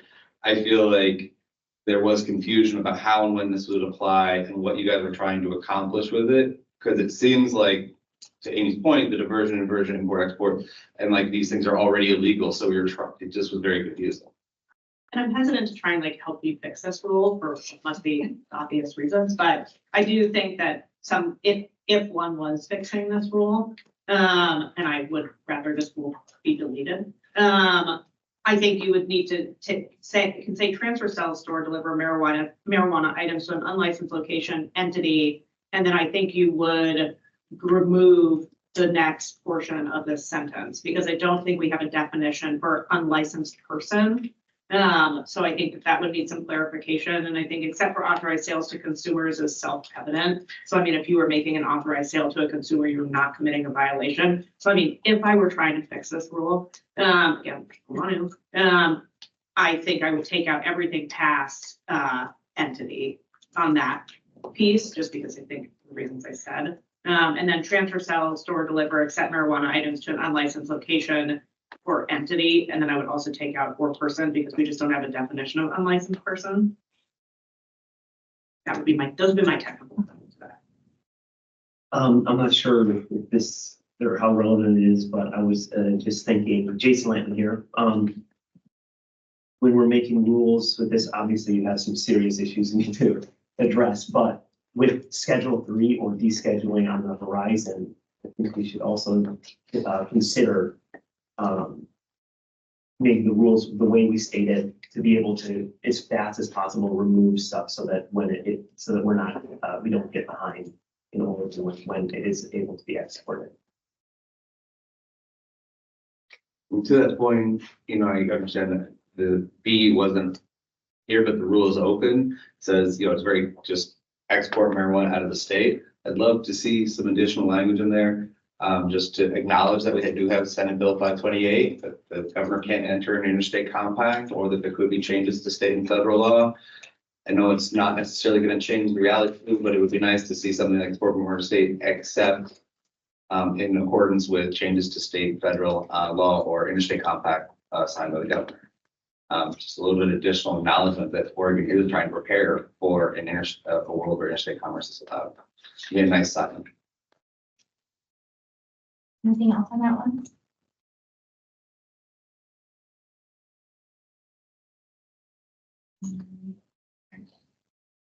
Here. Okay, the next one is under 7, permitting disorderly unlawful conduct. Again, there's a little typo here, so there should be, there was an addition here that's not underlined. In under 7, it's the last part of the first sentence, or otherwise in connection with the exercise of the privileges of their license or permit. That is additional language that should have been underlined. Here, this comes about, we're trying to, some members of the industry came and brought an issue forward they were having with permittees that were basically taking, I'm hoping I'm stating this correctly, taking product, going to another licensed premises, getting the money for that product, and then leaving and never being heard from again, and taking the money. So currently under this subsection 7, it did not fully address that scenario, was something that the OLCC could take an action against the permit for, because it's not taking place at the licensed premises, right? So that additional language is trying to allow the OLCC to take an action if it's going outside again of that licensed premises, going to another one, and permitting an unlawful conduct. And you can see in A and B trying to address that as well, because all of the violations here, unless they're in A and B, are treated as a category 3 violation, which, as you know, is fine or penalty for the first, or fine or suspension for the first one. So under A, making it a category 1 violation if it involves theft of money or property, where the aggregate value of a single aggregate transaction is more than 10,000, and making it 2 if it's 100 to 10,000. Whoever wants to go first. Go ahead. So, this is Jesse. I think I'm one of the people who initiated this change. And so broadly speaking, I think we would like to see action on this and appreciate you guys taking the first stab at it. As we were reading it, admittedly, we didn't know that one thing. I think I might clarify a little bit, but our reading of it felt like that the licensee could get punished for their permittee doing something illegal, and the whole point was to like sort of like acknowledge that there are these permittees that are bad actors. So we just want to make sure that this didn't blow back on the licensee, where like the licensee could literally be the one being stolen from, but somehow they facilitated, like, they don't have, like, you know, that they still got violated even they're stolen from. I know that's probably not your intention, but like, I think reading this, that we thought that could happen. We want to make sure that couldn't happen unless the licensee was also engaged in illicit activity. So we definitely wanted clarity there. And maybe I think the simplest thing is to break it out into two different categories of one of like the permittee employee versus an actual licensee or something. But that was the key thing that people were really concerned about, is somehow they could have one of their employees stealing from them or stealing from somebody else, and they end up being the one who's violated, or with the fine. And then the other big question was, why the 10,000? Could it be lower? Was the other question.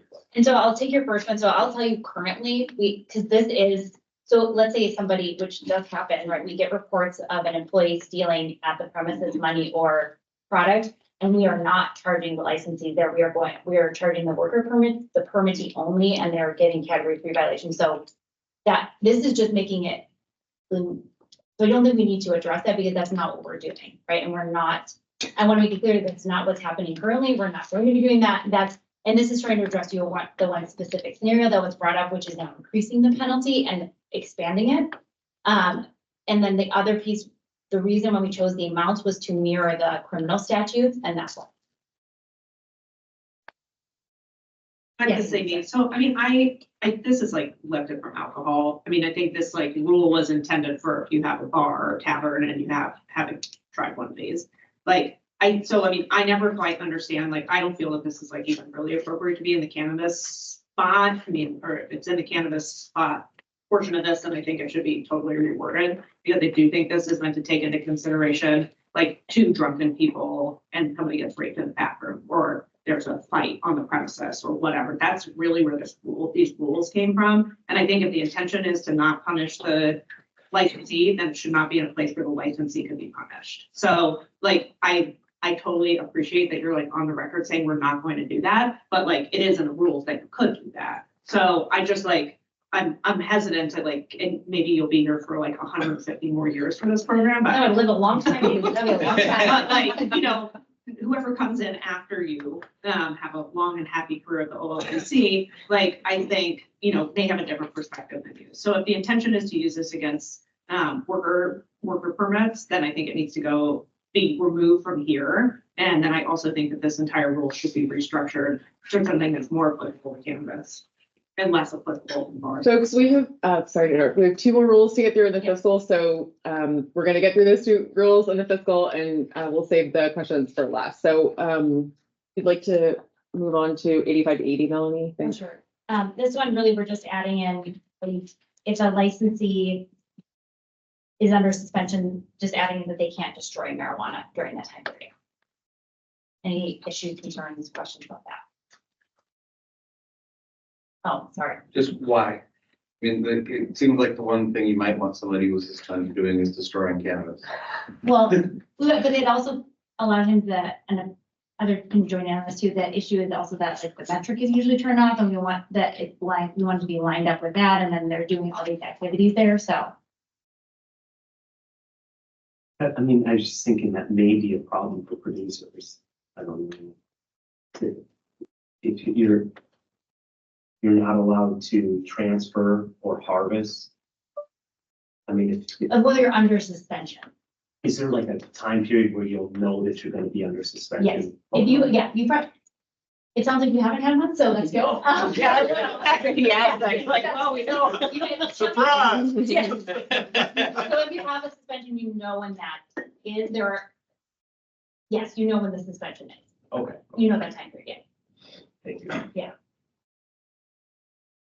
All right, Stephen, last section, Division 26, 8570, please. Yes, so this one is coming from House Bill 4121.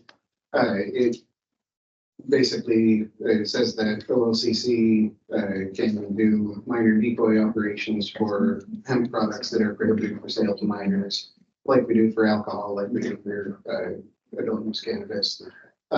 We have ORS 475C 213 sets the limits for how much THC can be in an item in order for it to be sold to anyone under 21 years of age. We sometimes get the question, wait, why can you have any THC in those items? And the bag of hemp seeds at Costco has some detectable amount of THC in it. We need a de minimis kind of threshold. But basically anything with more than half a milligram of THC in the unit of sale is prohibited for sale to anyone under 21 years of age. This just gives us the ability to use our minor decoys to test whether businesses are in fact selling adult use hemp products with potentially intoxicating amounts of THC to minors. Most of the language here is pretty straightforwardly borrowed from our marijuana and alcohol minor decoy operations. About the only significant difference is specifying that our minor decoy can interact with the website as though they were over 21 years of age, because a lot of these websites that sell the 500 milligram built in gummies online, the extent of their age verification is a pop-up box when you get to the website that says, are you 21 or over, and if you click yes, then your pre-age verification and come over whatever you want from the website, and that is not adequate, I think, for age verification of intoxicating products.